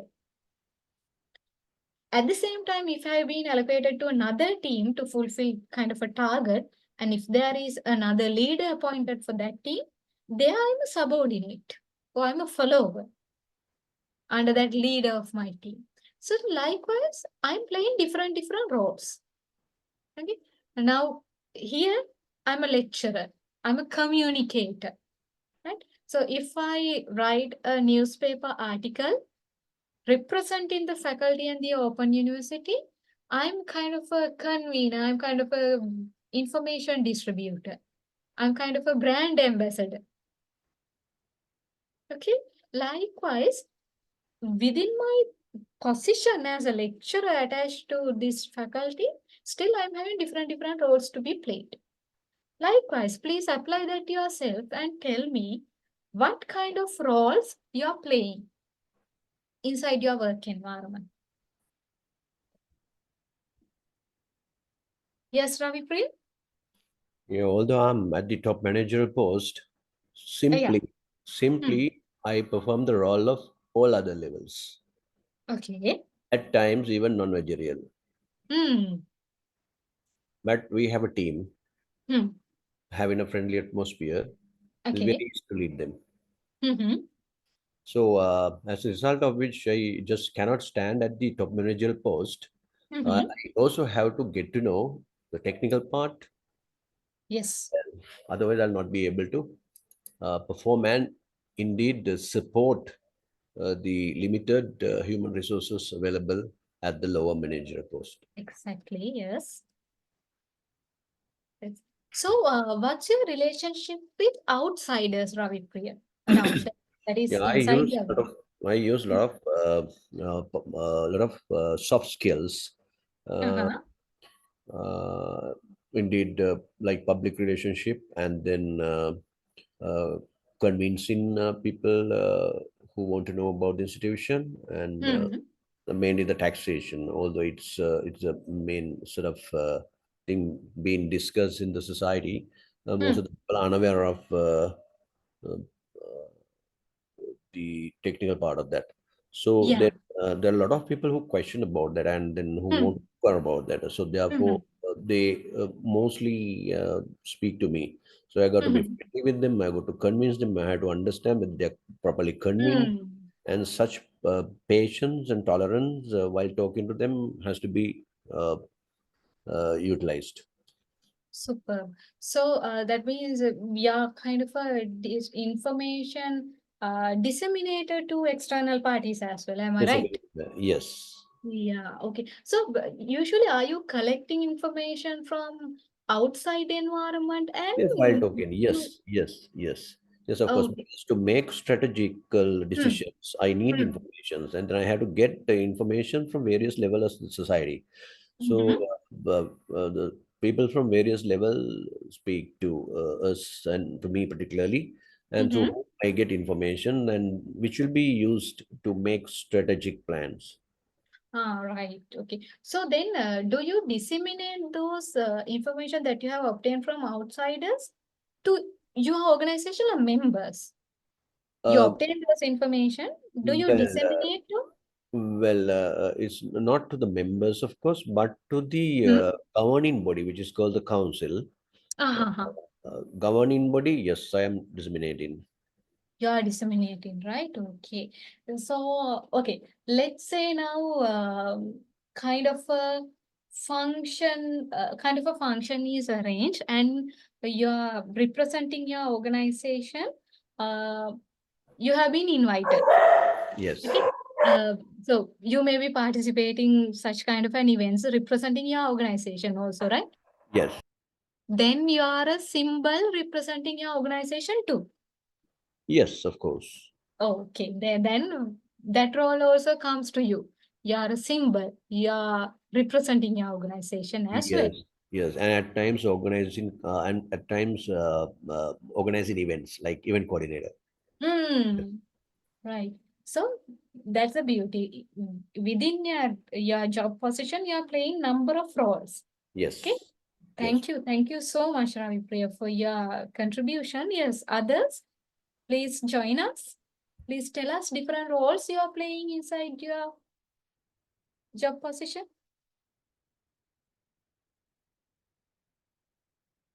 So through the discussion, we can develop the theory actually. Ravi Priya actually covered a lot that I want to discuss. And others? According to my organization, Mm-hmm. rather than 3 layers, we commonly have 5 layers. Ah, Top, please tell us middle, about that. top, middle, lower, Hmm? technical, and non-technical. Okay. And all layers we have another sub layers Mm-hmm. divided lot of layers. When consider the organization, I am in the middle layer, Mm-hmm.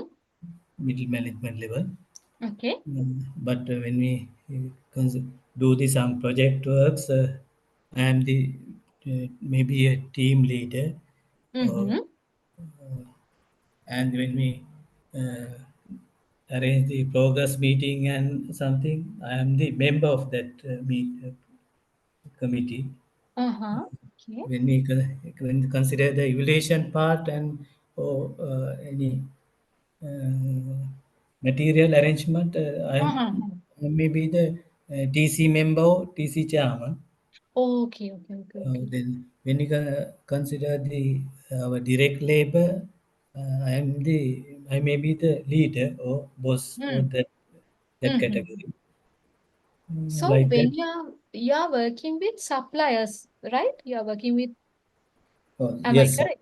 supply and Okay. So when you're working with suppliers and when you're chairing your TC, technical committees, are you going with, usually I believe that you are going for negotiations with them, isn't that so? yes, we have to go for the negotiation. Hmm. Then at that time you are a negotiator as well. Yes. Then what about the And other thing is the when arrange the projects, then there may be social activities, social problems. mm-hmm. Then we have to face that one also. Yes. Okay, that's good. And also anyone who have faced kind of disruptions, maybe from employees, maybe a protest or kind of a union action, likewise, anyone who have faced that kind of situation and handle that kind of disturbances. Anybody like to share your experience with us? What role you played there?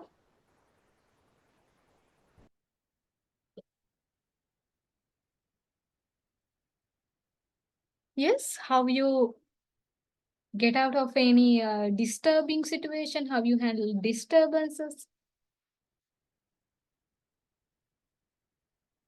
Anyone like to share your experience?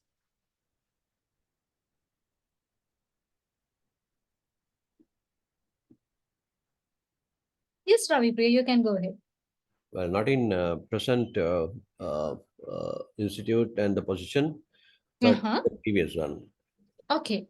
I was in the customs before I joined this Oh, institute. okay. And there I had to closely work with the trade union. Mm-hmm. A lot of resistance, but managed to Mm-hmm. control. Mm-hmm. A lot of resistance because I was an alien to the customs. I'm Okay. a custom officer, and that Uh-huh. was the first time that an outsider has come and uh, took the seat of the Director General of the Customs. So therefore, a lot of Mm-hmm. resistance, but Mm-hmm. I managed to control it during the tenure of 2.5 years. So but later on, they rally around, uh, Uh-huh. which I had to use a lot of soft skills, not the hard Mm. skills. Mm. So through them, yes, managed to get the support of them. Yes. So now I think Dear friends, now you can see how these concepts are interlinked with each other.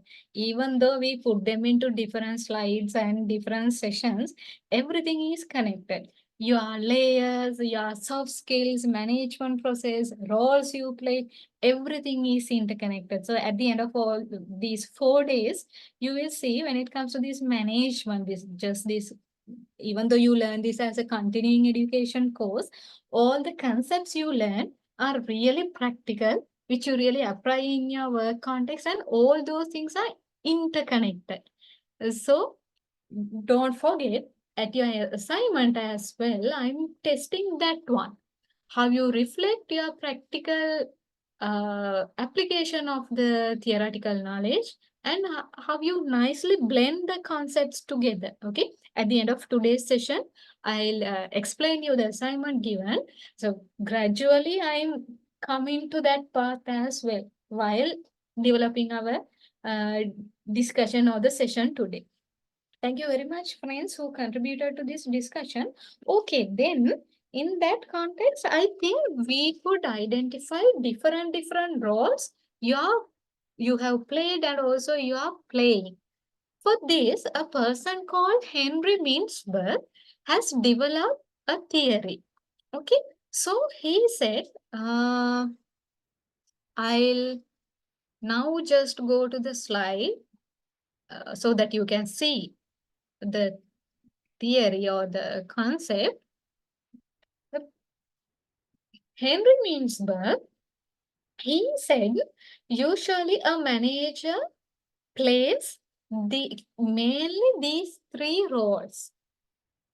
Irrespective to their position or level, management level, whatever it is, a manager plays these roles. Please check whether they are correct. I'll tell you what these roles are. Then please tell me whether you agree with this or you disagree, or whether you have some other roles to be added to this theory, to this discussion. Okay. So according to the Henry Mintzberg, he says, mainly a manager plays an interpersonal role, an informational role, and a decisional role. That means what? Interpersonal role means manager obviously has to work with people, both internal and external people of the organization. That is the interpersonal role. How you work with others. That means the role within which you maintain relationship with other people. That is the interpersonal role of a manager. Informational role means a manager obviously has to work with information to make decisions. It's like the lifeline of a manager is to make correct decisions. To make correct decisions, you need to have correct information. Then Henry Mintzberg said, okay, for any manager, this informational role should be played. Why? Managers closely and continuously work with information to make decisions, to make correct decisions. Thirdly, he said, any manager, since they are naturally making decisions, they have a decisional role where they need to make decisions regarding organizational resources, its future, its well-being, and so on. So simply he said, manager has to play a role to work with others.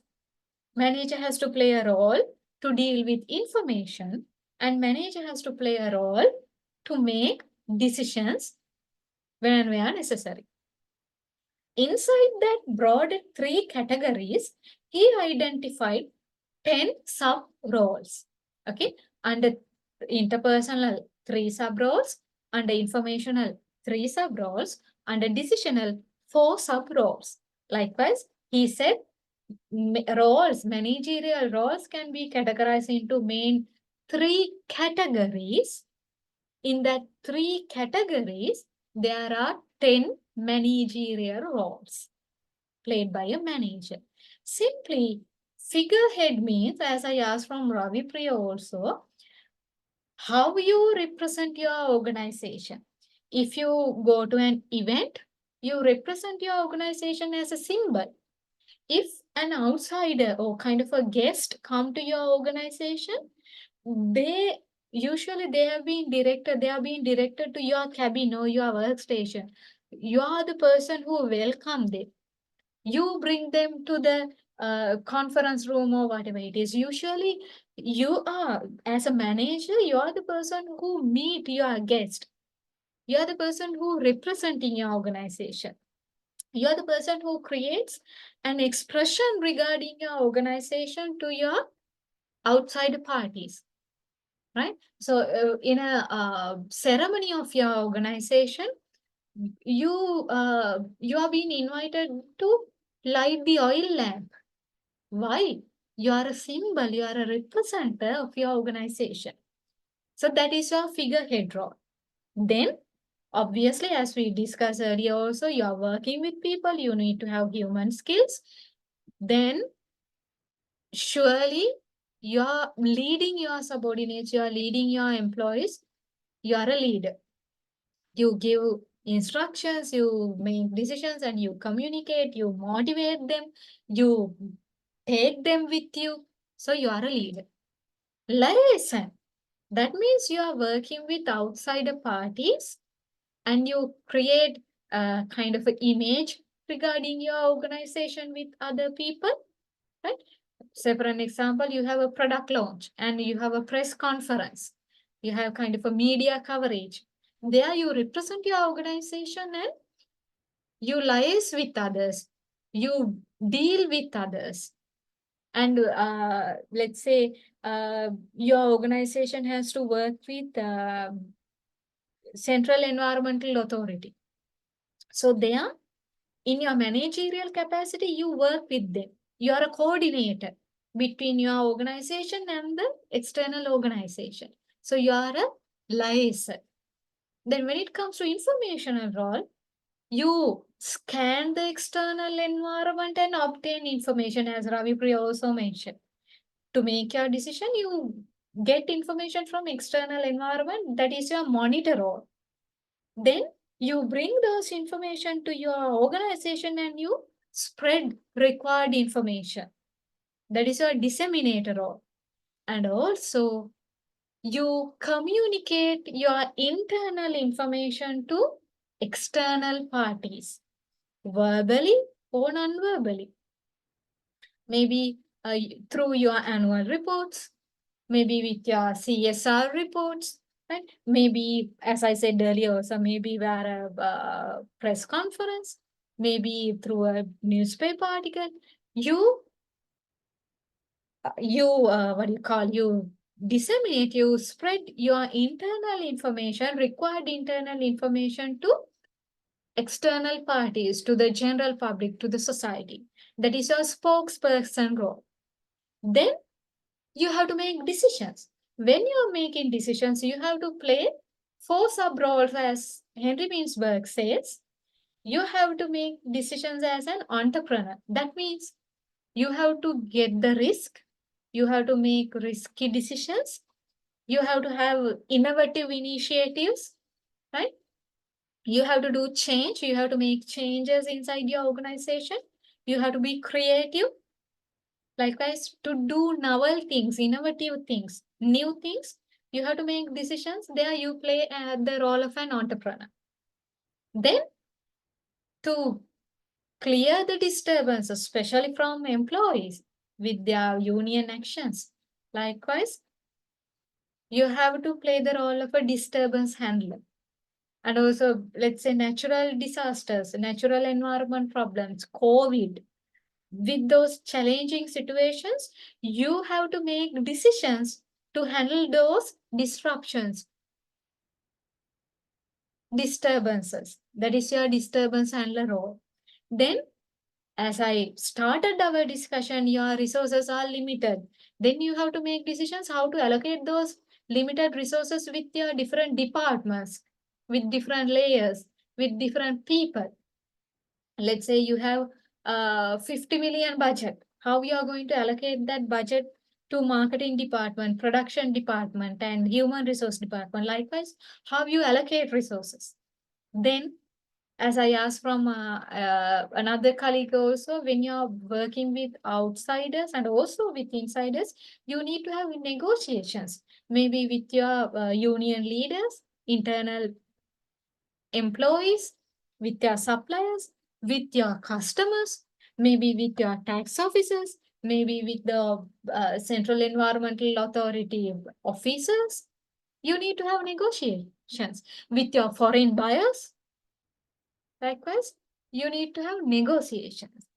Accordingly, Henry Mintzberg says these 10 managerial roles are played by a manager. For one day, you will be playing different roles simultaneously. Okay, while representing your organization as a figurehead, you will be the spokesperson there too. There you will be an entrepreneur too. Okay, so likewise, then and there you will be performing these roles. That's the theory. That's what theory says. That's what Mintzberg said. Now, as practitioners, with your experience and expertise, please tell me whether you agree with these 10 roles or anything else that you have to add to this theory. The discussion is open to the class. Please tell me whether you agree with the theory or whether you have something else to add.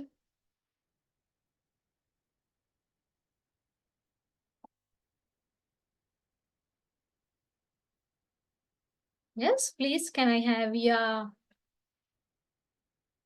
ideas, your contribution?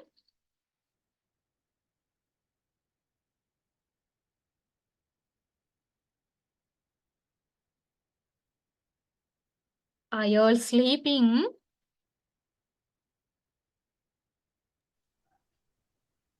Oh, So please talk whether you agree or No, ma'am. not. Yours, friends?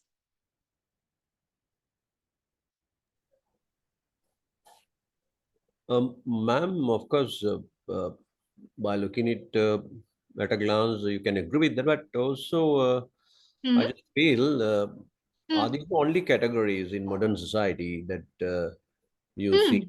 Because here you see only interpersonal, informational, decisional. Yes. I mean, by looking at the modern working place in modern society, Yes. I feel that there can be more categories coming into effect. Yes, yes. That's 100% agreed. I wanted that discussion to come up because these theories are developed by Western world was more years back, right? So these theories should be further developed, especially with your experience and exposure and your practical knowledge.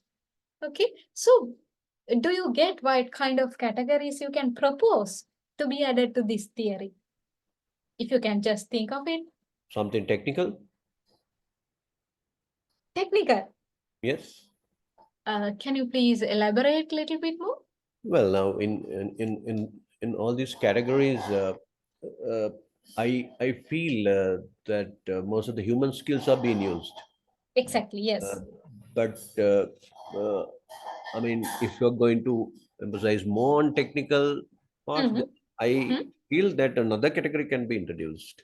You are referring to working with technology, AI era. Yes. Is that Yes. what? AI, emotional intelligence, etc.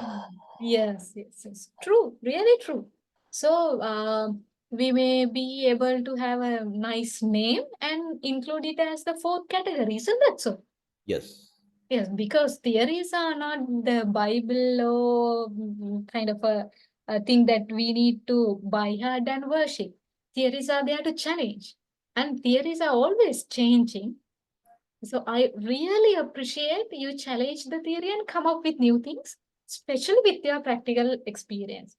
Anything else? Anyone who would like to contribute to this discussion? I agree. I agree with your category. Yeah, that's really Thank you. good. Thank you, ma'am. Yes. Others?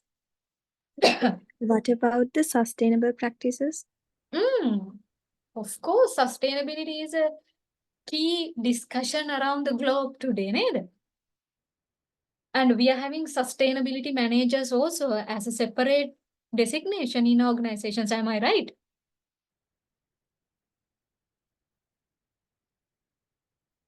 So technology, sustainability, two things came up. What else?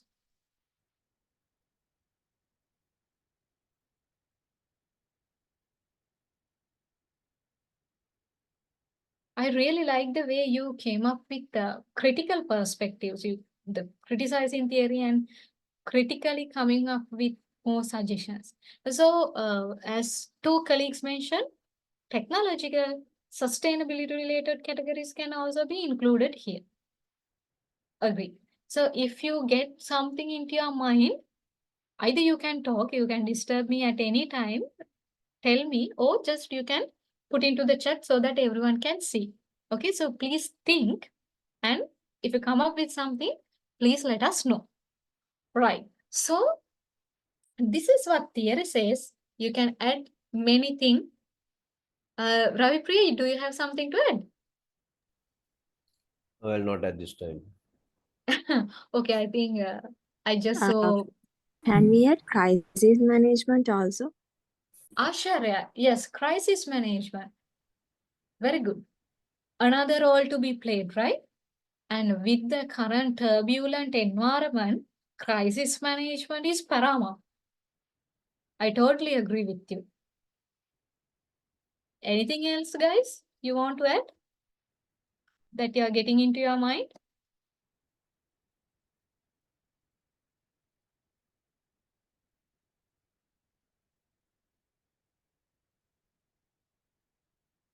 Okay, thank you so much. And well taken, those three suggestions: technological aspects, sustainability aspects, and crisis management.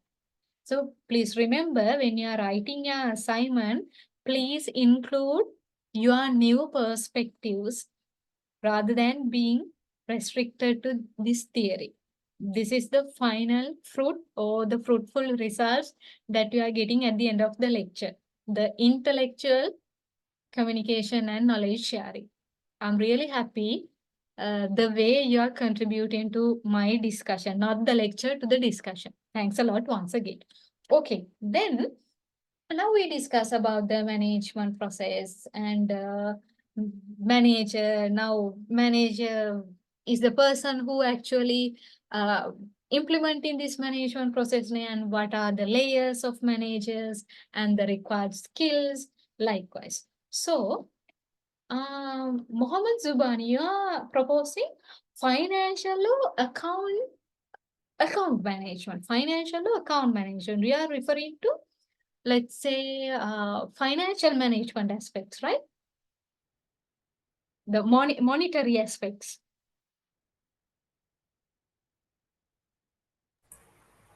Madam, can't take those in the resources allocated. That's what I'm trying to clarify. Yeah, technical or finance, it's sources, no? Then we can take sources allocated. You're proposing technology to be allocated under resource allocation. Resources allocated, yes. But I think Finance also there.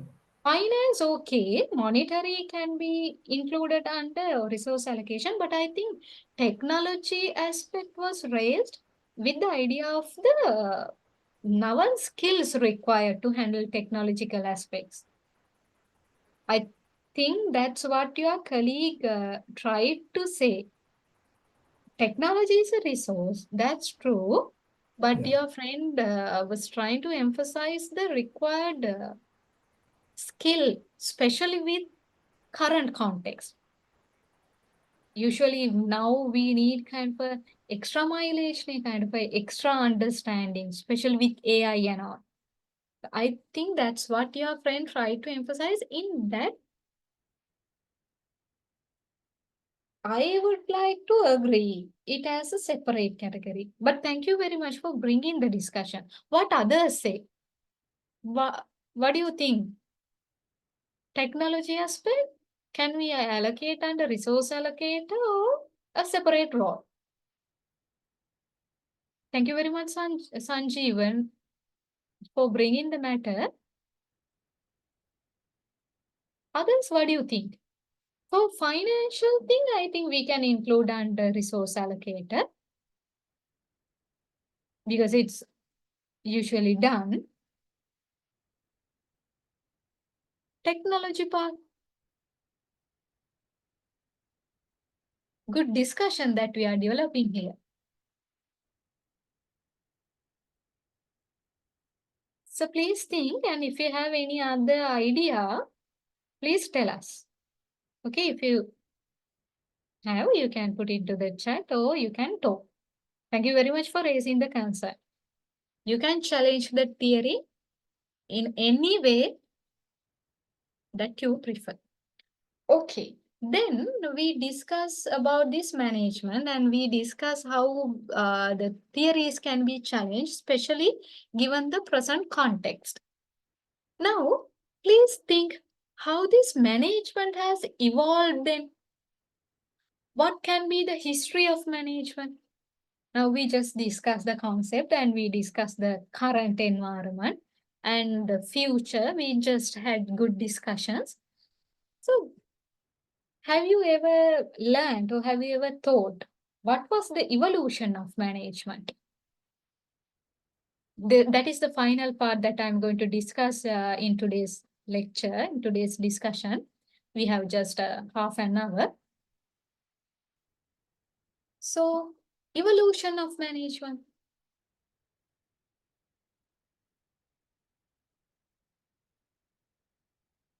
Actually, this evolution of management goes until the beginning of human civilization.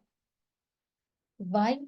Management means you utilize your resources, you plan, organize, lead and control, and finally achieve your target. So at the very primitive ages of our human civilization, we had very limited amount of needs and wants, goals and objectives to be fulfilled. Basically food and living. Right?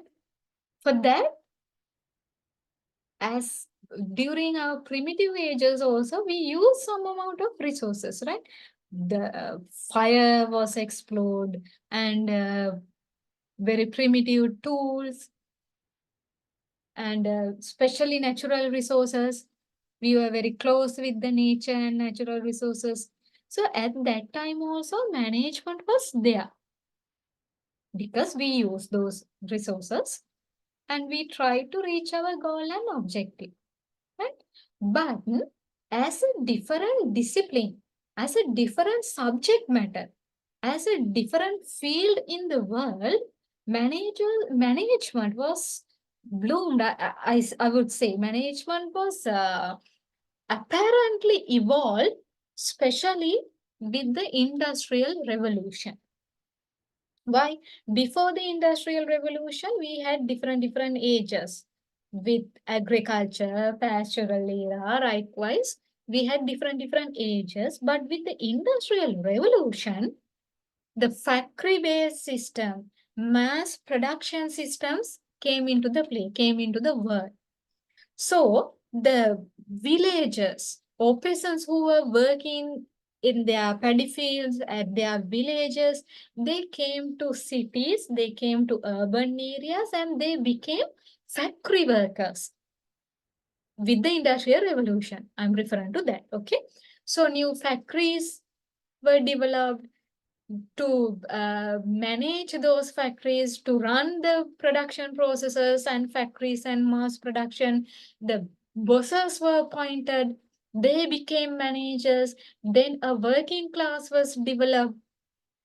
So with that, with those practical evolutions and also with the dissemination of knowledge, this management emerged as a different discipline, different area of study.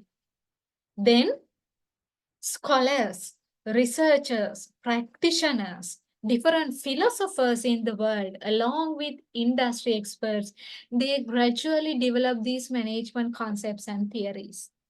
So At the earlier stages of this industrial revolution, factories were having mass production and employees were treated as just machines. Okay, then those managers just believe that there should be one proper way to do things and people should be trained to do the things in that prescribed manner. For that, a technical training was given and people were doing the same task repetitively. So specialization happened.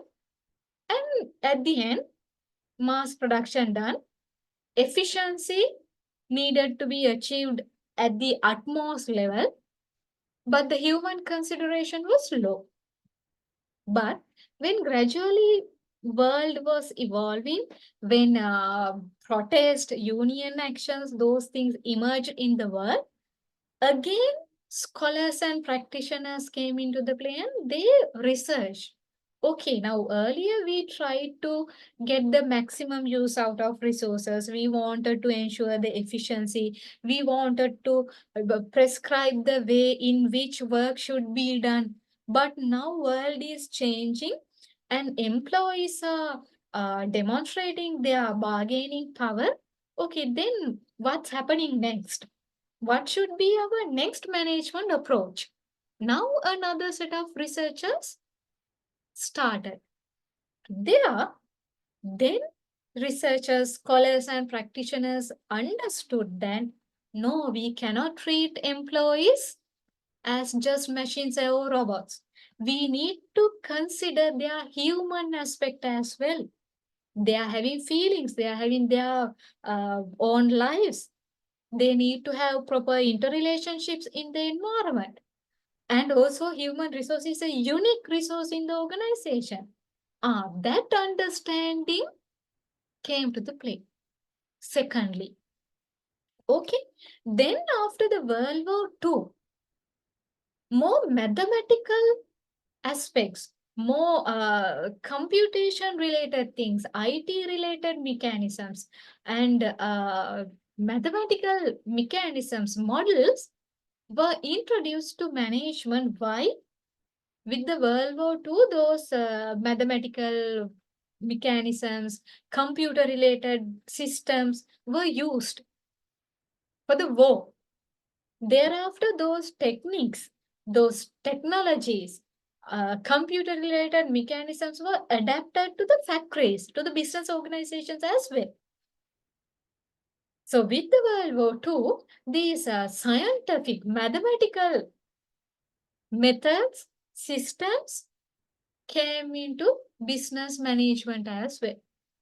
So in your organizations also, you will be using lots of systems, computerized systems, IT, different models, and calculations, computations to manage your operations, to make your decisions. So just reflect while I'm telling you these things, just reflect how you are using those things in your own organization. Okay. Then gradually now when the world is changing, when the business environment is changing, everybody understood that, okay, now the business environment is not the same as earlier. It's changing very, very quickly. It's rapidly changing. It's turbulent. What comes as a new product today gets outdated tomorrow.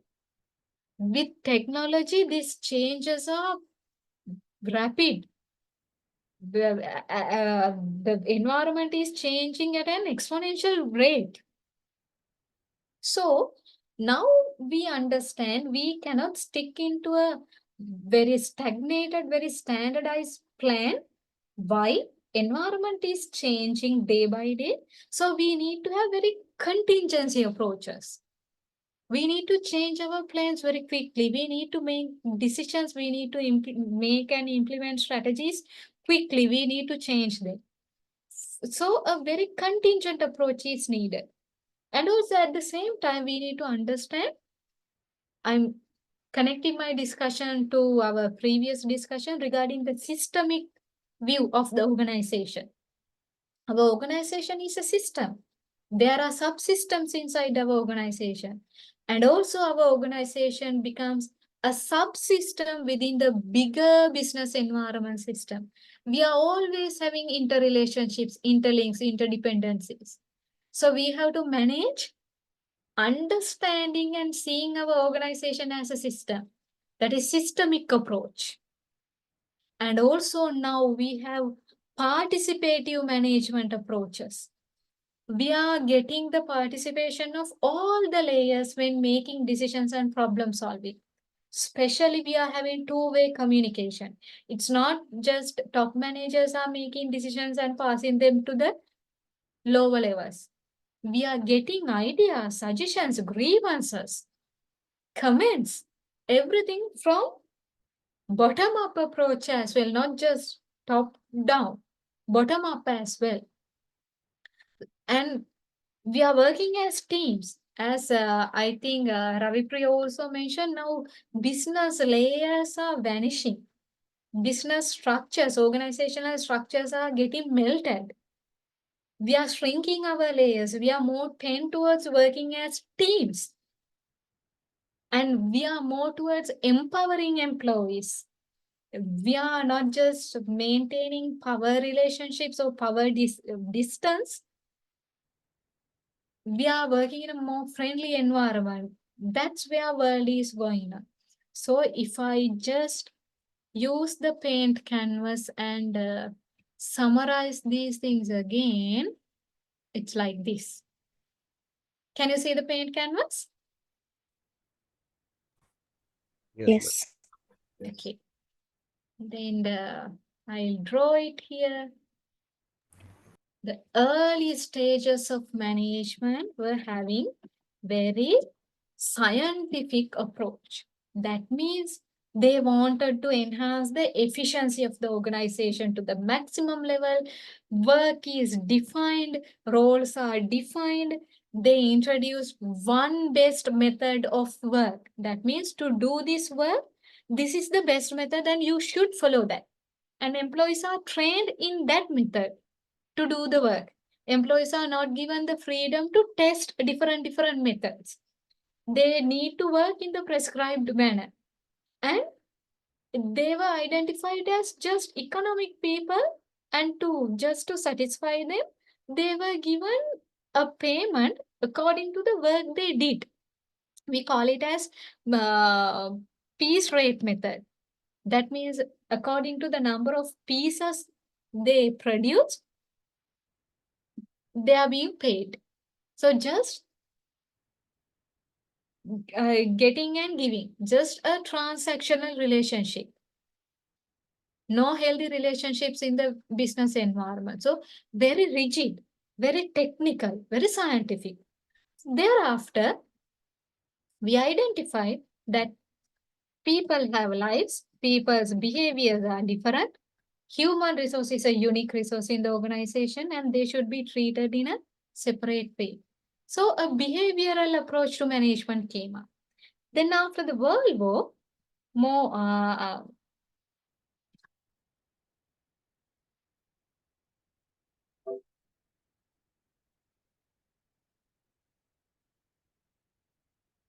kind of management science approach came up with mathematics, using mathematics and computer science in managing organizations. Thereafter, we have recent developments, systems approach where we see the organization as an interconnected whole system. And also we identify business environment is highly changing, it's rapidly changing turbulence. So we cannot stick into one plan or strategies. We need to have a contingency approach. We need to have contingent approaches to deal with this changing environment. And also now the trends in the world of work is different.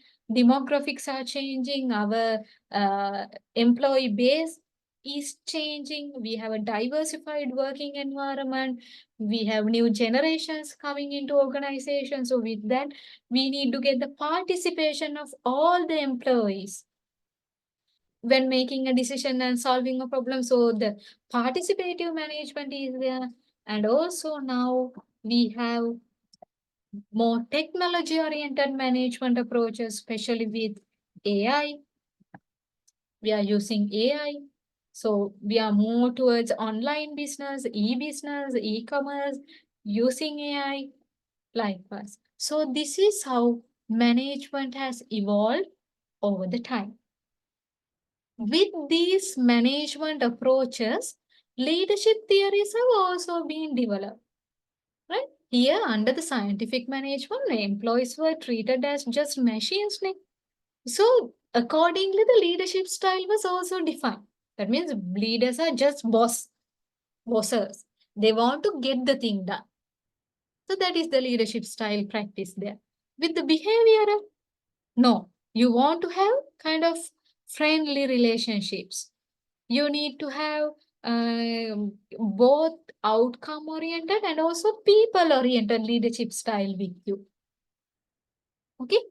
Then with these management science approaches, kind of a kind of a both democratic, autocratic blend of leadership styles are needed. With the new managerial approaches, you need to have more participative, more transformational leadership skills with you. Likewise, when the management approaches are gradually developing, different leadership theories, leadership styles, motivational theories, motivational approaches, lots of other concepts, theories, approaches regarding the organizational management were developed. We'll discuss those theories in the upcoming sessions. What you need to understand is, this is how management has evolved over the time.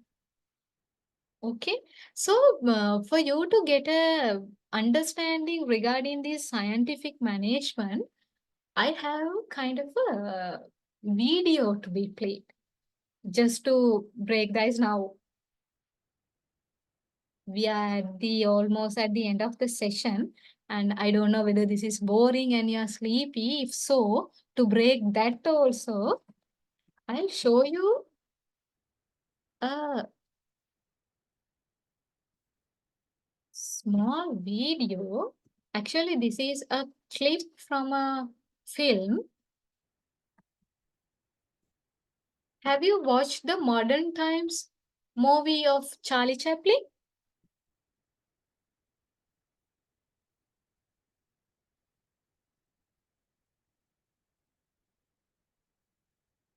Charlie Chaplin gay Modern Times. Have you watched? Anyone?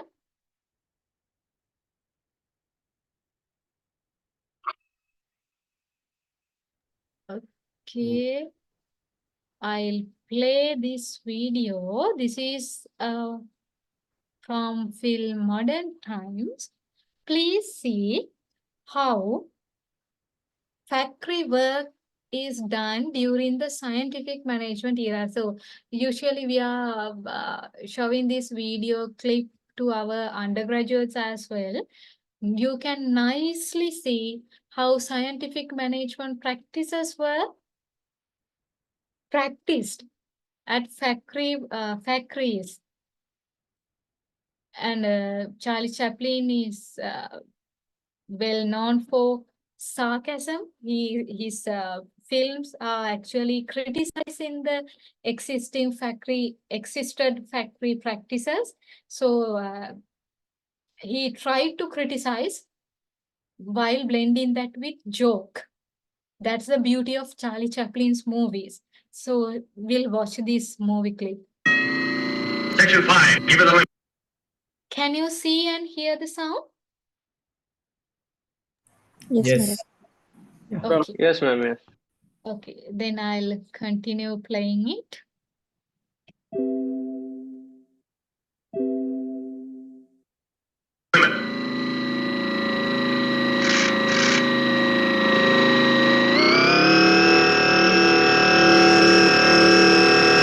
Okay. Can you see the factory premises? Can you understand the characteristics of scientific management played there? Employees are just working as machines. He's gone crazy. They are repetitively doing the same thing, which is prescribed by the boss. And boss is just ordering. No human touch, no good interrelationships. Even the co-workers are not blending well, right? Just continuously doing the same thing to ensure the efficiency at the end. Can you see? They are not ready to waste a single second. They are not ready to waste a single minute. They want to enhance the efficiency. Continuously work. So this is also kind of a nice clip that I would love to play to you. In this incident, in this factory, now when the lunch break is given, usually a kind of a considerable time is given to get lunch. So what they are trying to do here is, they are going to introduce a food machine to the factory where the lunch time will be automated.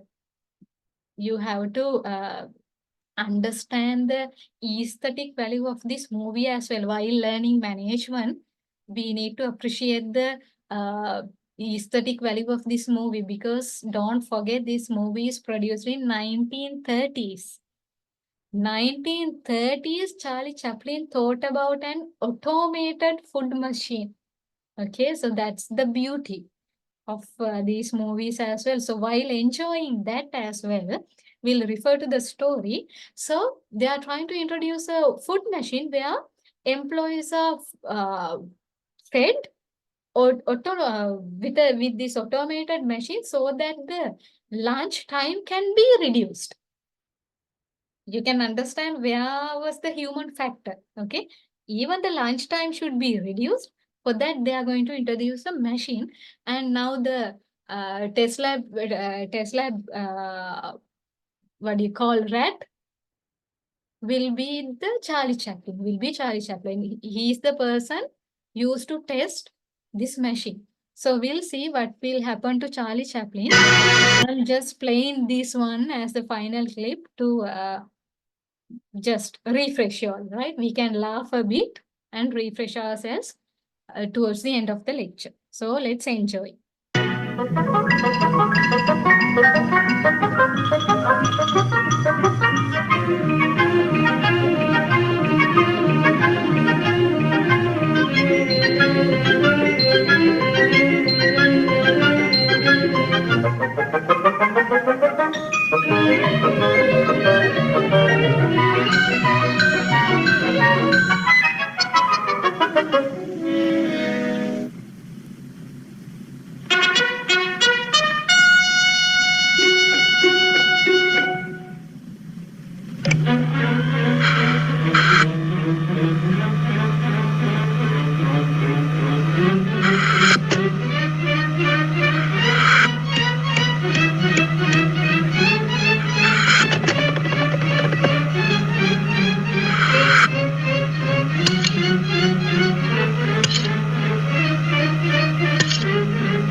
Did you enjoy the movie clip?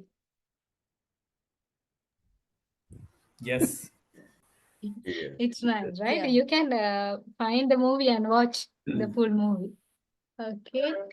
Uh, more videos are playing. Okay, I'll just close it.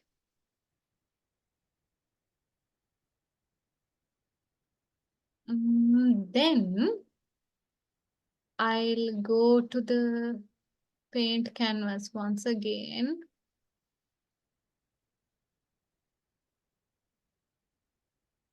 Let me share that with you.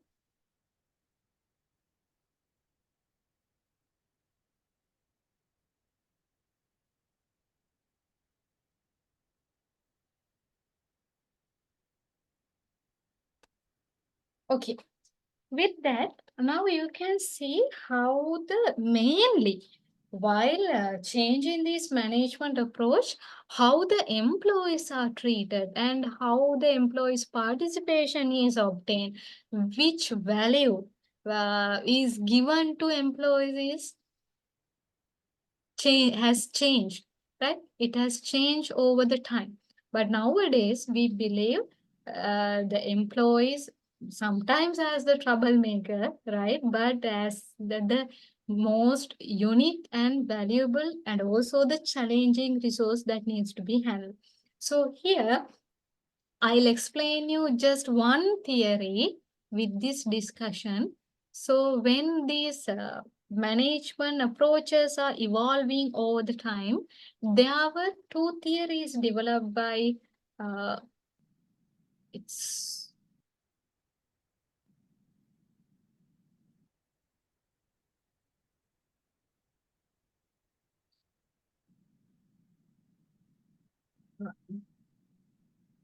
it's a theory developed by a person called McGregor.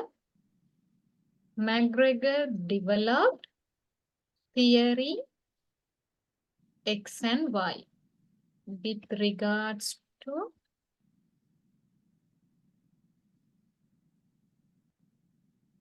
managing human being. While the understanding of different management approaches are evolving, McGregor introduced a particular theory called theory X and Y as to how employees should be managed in an organization, especially with this behavioral management approach. This is where the human factor came into the play. So with the development of these behavioral approaches, especially this theory came up, there, McGregor said, there are two types of employees in an organization. X-type people means they are like this. They are reluctant to work. X, that means no. No, I can't do. They are holding hands together. No, they are reluctant to take challenges, new responsibilities, tasks. If they are being closely monitored, they will do the given job, not something extra. They won't go extra mile.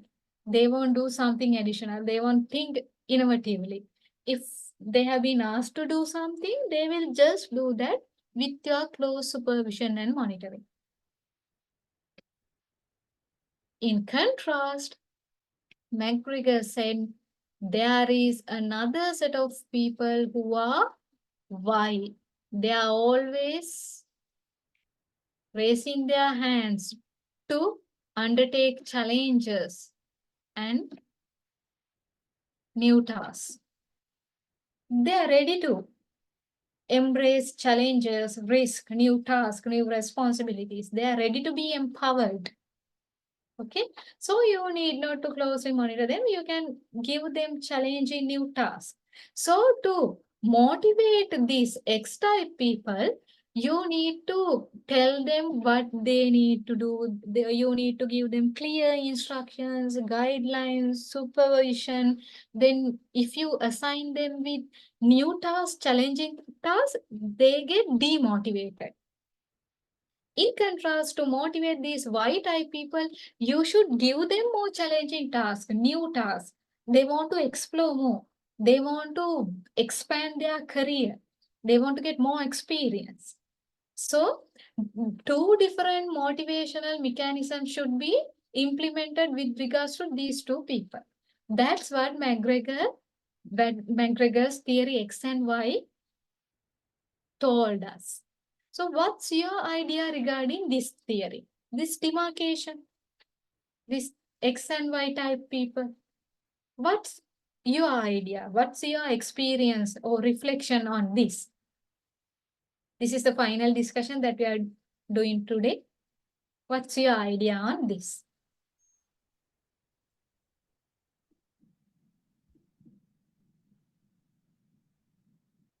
Yes, Ravi Priya? We of course come across these two kinds, and others also may have come across them. What I feel is now in this it says that you have to use two styles: the participative and authoritarian. Yeah. What I've seen in them is that you will never be able to convert X to Y and to Y to X, and that may be due to many reasons. Perhaps what they have brought all the way from their childhood so far. It's difficult to change. Maybe up to a certain extent you may be able to, change a little, but not to convert them fully. Okay. So therefore, you have to use different styles to get because you can't discard the human resource, as you correctly brought out. Those are unique and very valuable. Yeah. Yes. So that is what I see in them. Yes, thank you very much. And Ravipra, I would like to ask another thing. So, when it comes to these different management approaches in your organization with regards to yourself, what kind of a management approach you are using? Now, we have recent development as well. We have scientific behavioral management, science systems, contingency, participative, technology-oriented, lots of management approaches. What kind of approaches are you using? I'm using more behavioral type, and by doing so, I've created a friendly atmosphere where the people's novel thoughts could be utilized. And what I've seen, if you create fear or if you trying to create gaps between, then people do not come out with novel thoughts. So to give them time and give them their chance so that they will be able to use their abilities. Maybe hidden skills, they will come out slowly. But you have to have a control on them because in our societies, if they feel that you are so soft, then they will try to make use of that opportunity in a different way. So you have to have the balance. You have to strike the balance of this.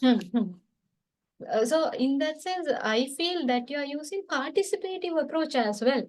Yes, participative. Yeah, because even though different approaches are different separately, in practice, it's a blend. It's a connection that practically we are using different things at the same time. Thank you very much. Indeed, ma'am, you have to use the combination of the, exactly. because the people are different and their capacities are different. So you have to use different methods. So yes, thank you very much, Priya. I really appreciate the way you are contributing to our discussion. Yes, our other colleagues, this is the final discussion that we are having today. What's your own experience regarding these theory X and Y and also regarding these management approaches? What is your experience?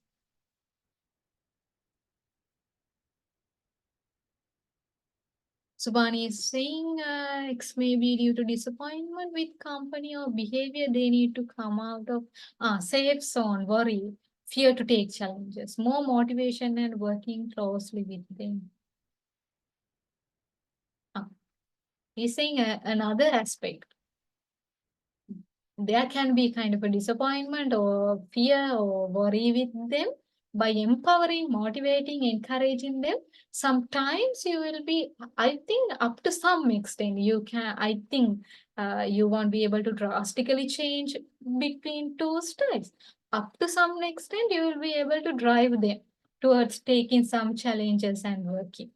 Thank you very much, Mohammed, for that contribution. Yes, others, anything else you want to contribute? Actually, we have those two types in the our field. If I consider the Y type, it is easy to manage and handle Y type. But in the X type, we have to monitor, we have to supervise, we need more attention, and we have to motivate them, and we have to arrange more training, and we have to change their attitude. Then we can get their effective works. Yes. So, again, Mandula. Oh, Mandula, I'm sorry if I'm pronouncing your name incorrectly. We can uplift X people to Y by using managerial skills. You are referring to managerial skills, using human skills as well, right? I think, yes, up to some extent. Again, I agree with you. We can little bit empower X-type people up to some extent with your managerial skills, especially with your working environment, with your working culture. You will be able to change. And finally, I like to hear from one person who is having more technology-oriented management approach. Maybe due to your organizational environment, due to your industry, due to your nature of your organization, if you are more towards technology approaches. Is there anyone who would like to share with us your experience? If you're highly using this technology to handle your work environment, maybe online platform.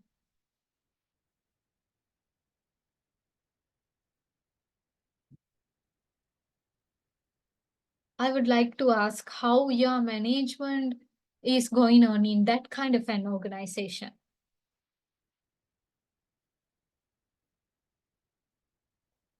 Any experience?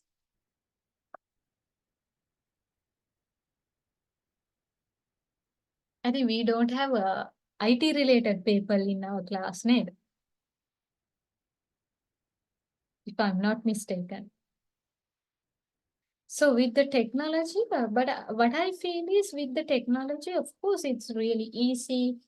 You can get many things done, but still human touch is there. Even though we conduct online lectures, it's really easy actually. Time saving, we can have night classes and you can have the recording later, but still at some point we need to have that human touch, right? So I think that's the case in organizations as well. So again, it's about striking a balance between technology and human aspects. So, okay. So that is the discussion that I wanted to develop today.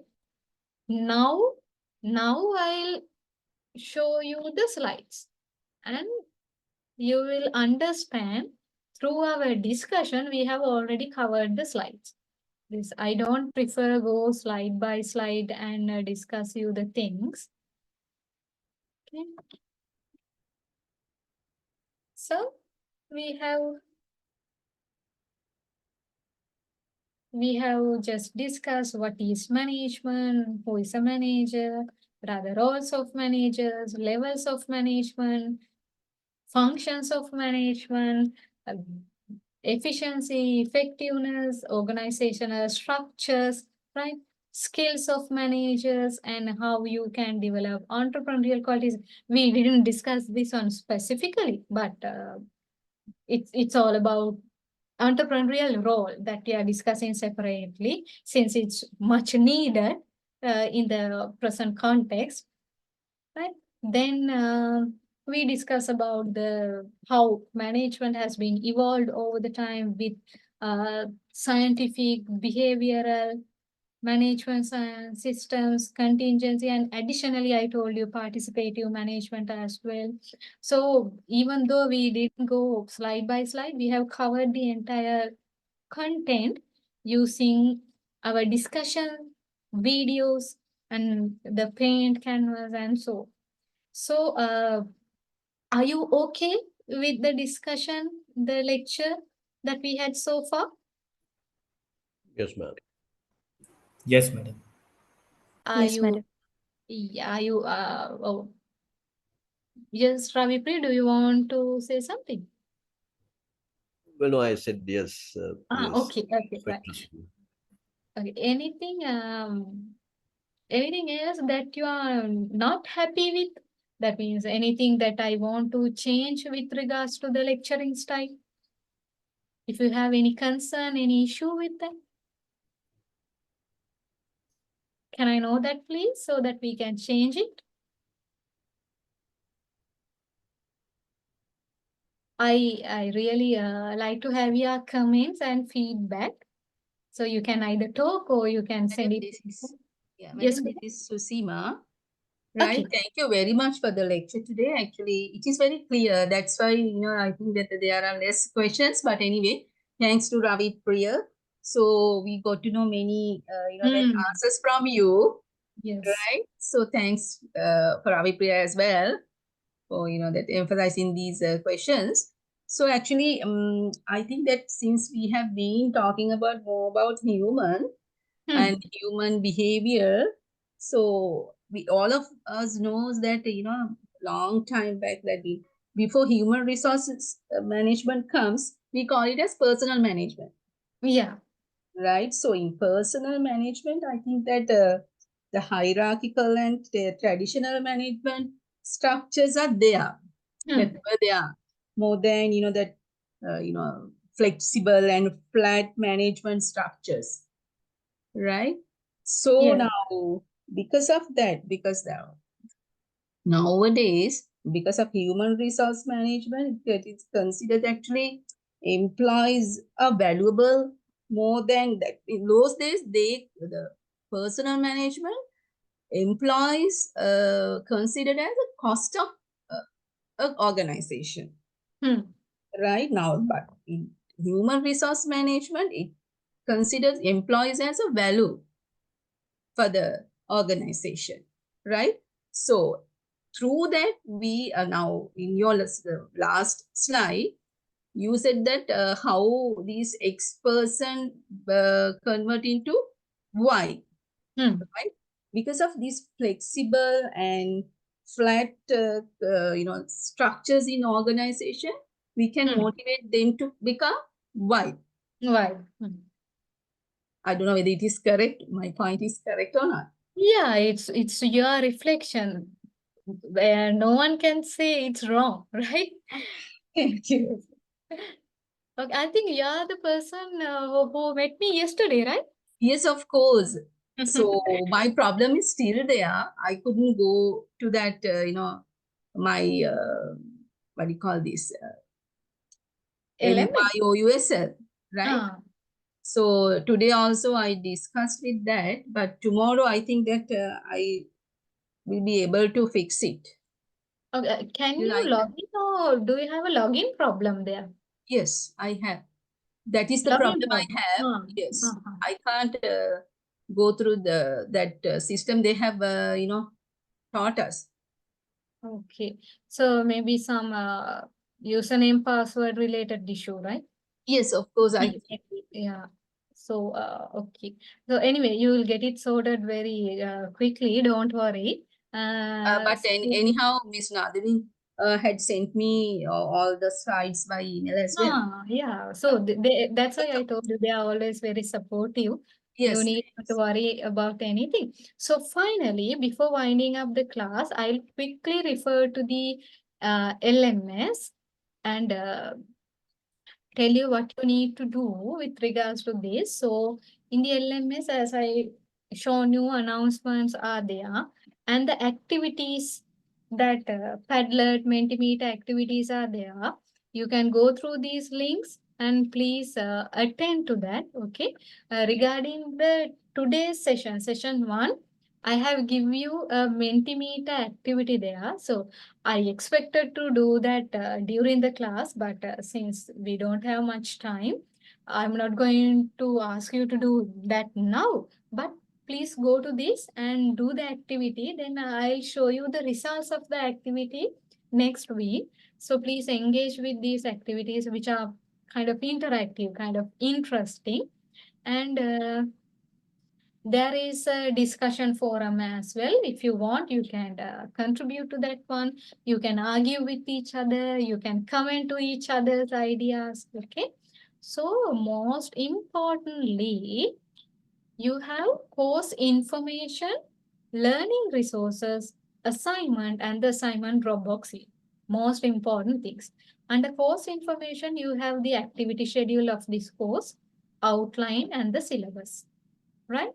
Then all the slides and additional readings and videos, everything have been uploaded here. Right? You can refer to them. And this is the assignment. Here I have given you the assignment, and assignment Dropbox is open until 8th September 11:59 p.m. Okay. From today until 8th September, you can submit your assignment to the Dropbox. So if we just quickly go to the assignment,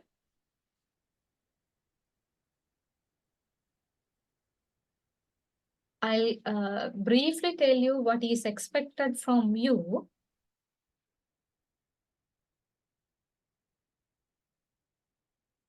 Always, I like to convert theory into practice and get your experience and reflections here. So what I have given as the assignment is just within 1,000-word limit, just 1,000 words. But the thing you need to do is should be really, really practical. That means you have to develop a case within 1,000-word limit. You have to develop a case with your own experience, and you have to write your case by covering these areas that you are going to learn throughout these 4 days. For an example, now today you learned about management process, managers' roles, skills, and also we little bit discussed about the turbulence of the environment. So likewise, we will be discussing all these things within these 4 days. Covering these areas you are learning during the course, please develop your case. Case is, it should be your experience. So I encourage you to select a particular challenging situation you faced during the recent 3 years. And then develop the story. Case means it's a story. So develop a story covering these areas. Tell us what is the issue and how you and your other people in the organization use their skills and roles in that situation, what type of environmental issues arise there, then how you made your plans before that situation, then how you had to change your plans according to that situation, how you control the environment, how you gave your leadership to handled that situation, how you motivated your employees, what kind of leadership styles you used, how you developed your organizational structure. Likewise, you need not to cover everything 100%. But what I'm asking is, you select a particular incident happened to you during recent 3 years and develop that story, and inside your story, things that you have learned should be reflected. And that means while I'm reading your case, while I'm reading your story, I should be able to understand, all right, in this section, in using this paragraph or using these 2-3 sentences, this student is trying to refer to this part of the lesson. From this paragraph, he or she is trying to tell me how the leadership styles have been used.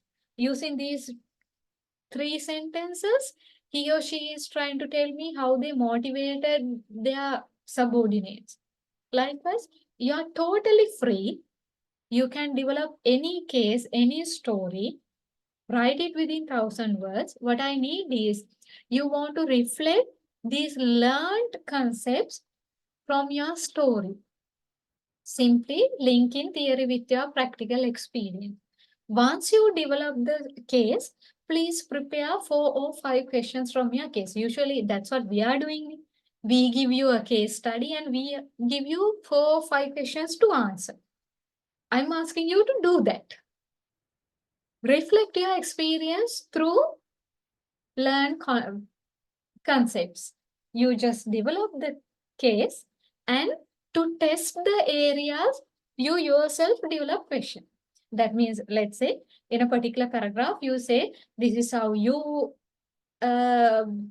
practice your leadership style. This is how your superiors practice their leadership styles. This is how you motivated your employees. Likewise, let's say you are writing that part in your case study. So to test that part, you yourself prepare a question to test the leadership style part. So that means you're totally free. What I need is you should convert theory into practice by reflecting through your experience. So you're expected to develop a case and prepare 4 to 5 questions covering these areas that you are learning throughout this course. So this is these are the formatting guidelines, font size, font style, and those things. And this is how I'm going to allocate marks. The highest amount of marks are allocated how you are converting, how you are applying theory into practice, and to which extent you cover the content learned in this course. So covering the content and converting content into your practical experience is what expected. Okay, then to prepare the questions covering the context, 20 marks have been given. For these 30 marks given. For these 20 marks given. Then for the originality, uniqueness of your case, 12 marks given. So you can't just chat GPT or you can't just use AI. Please reflect your own practical experience. For that original attempt, 12 marks given, and for the formatting and language, 8 marks given. This is how I'm going to give you 100 marks. So this is totally a practical work. Are you clear with the assignment? What is expected from you? Yes, madam. Yes, ma'am. Everybody, please tell Yeah. me. Yes, madam. Yeah, because you should be really clear about the assignment. What is expected is clear to you, right? Yes, ma'am. Okay, so if you have any concern, at the end of the assignment, my email address is given. In the LMS under contact information, also my email address is given. You can write to me at any time for any clarification. Okay, So with that, we'll wind up the class. Actually, thank you very much for being such a active, engaging student base, for making this an active classroom. So I'm really enjoying this lecture with you, and hope to continue the other 3 days as well. So do you have anything else to tell me? Any feedback, any comment, any concern, anything? Are you happy? Are you okay with the lecture today? And Yes, indeed, shall we yes. wind up? Yeah. Interesting, interesting, really. Thank you very much. All okay, right? Okay. Okay then. Thank you so much, everyone. Hope to see you next Friday. Until then, stay safe. Good night, everyone. Thank Good you very night. much. Thank you, ma'am. Good Good night. night. Thank you. Good night. Good night.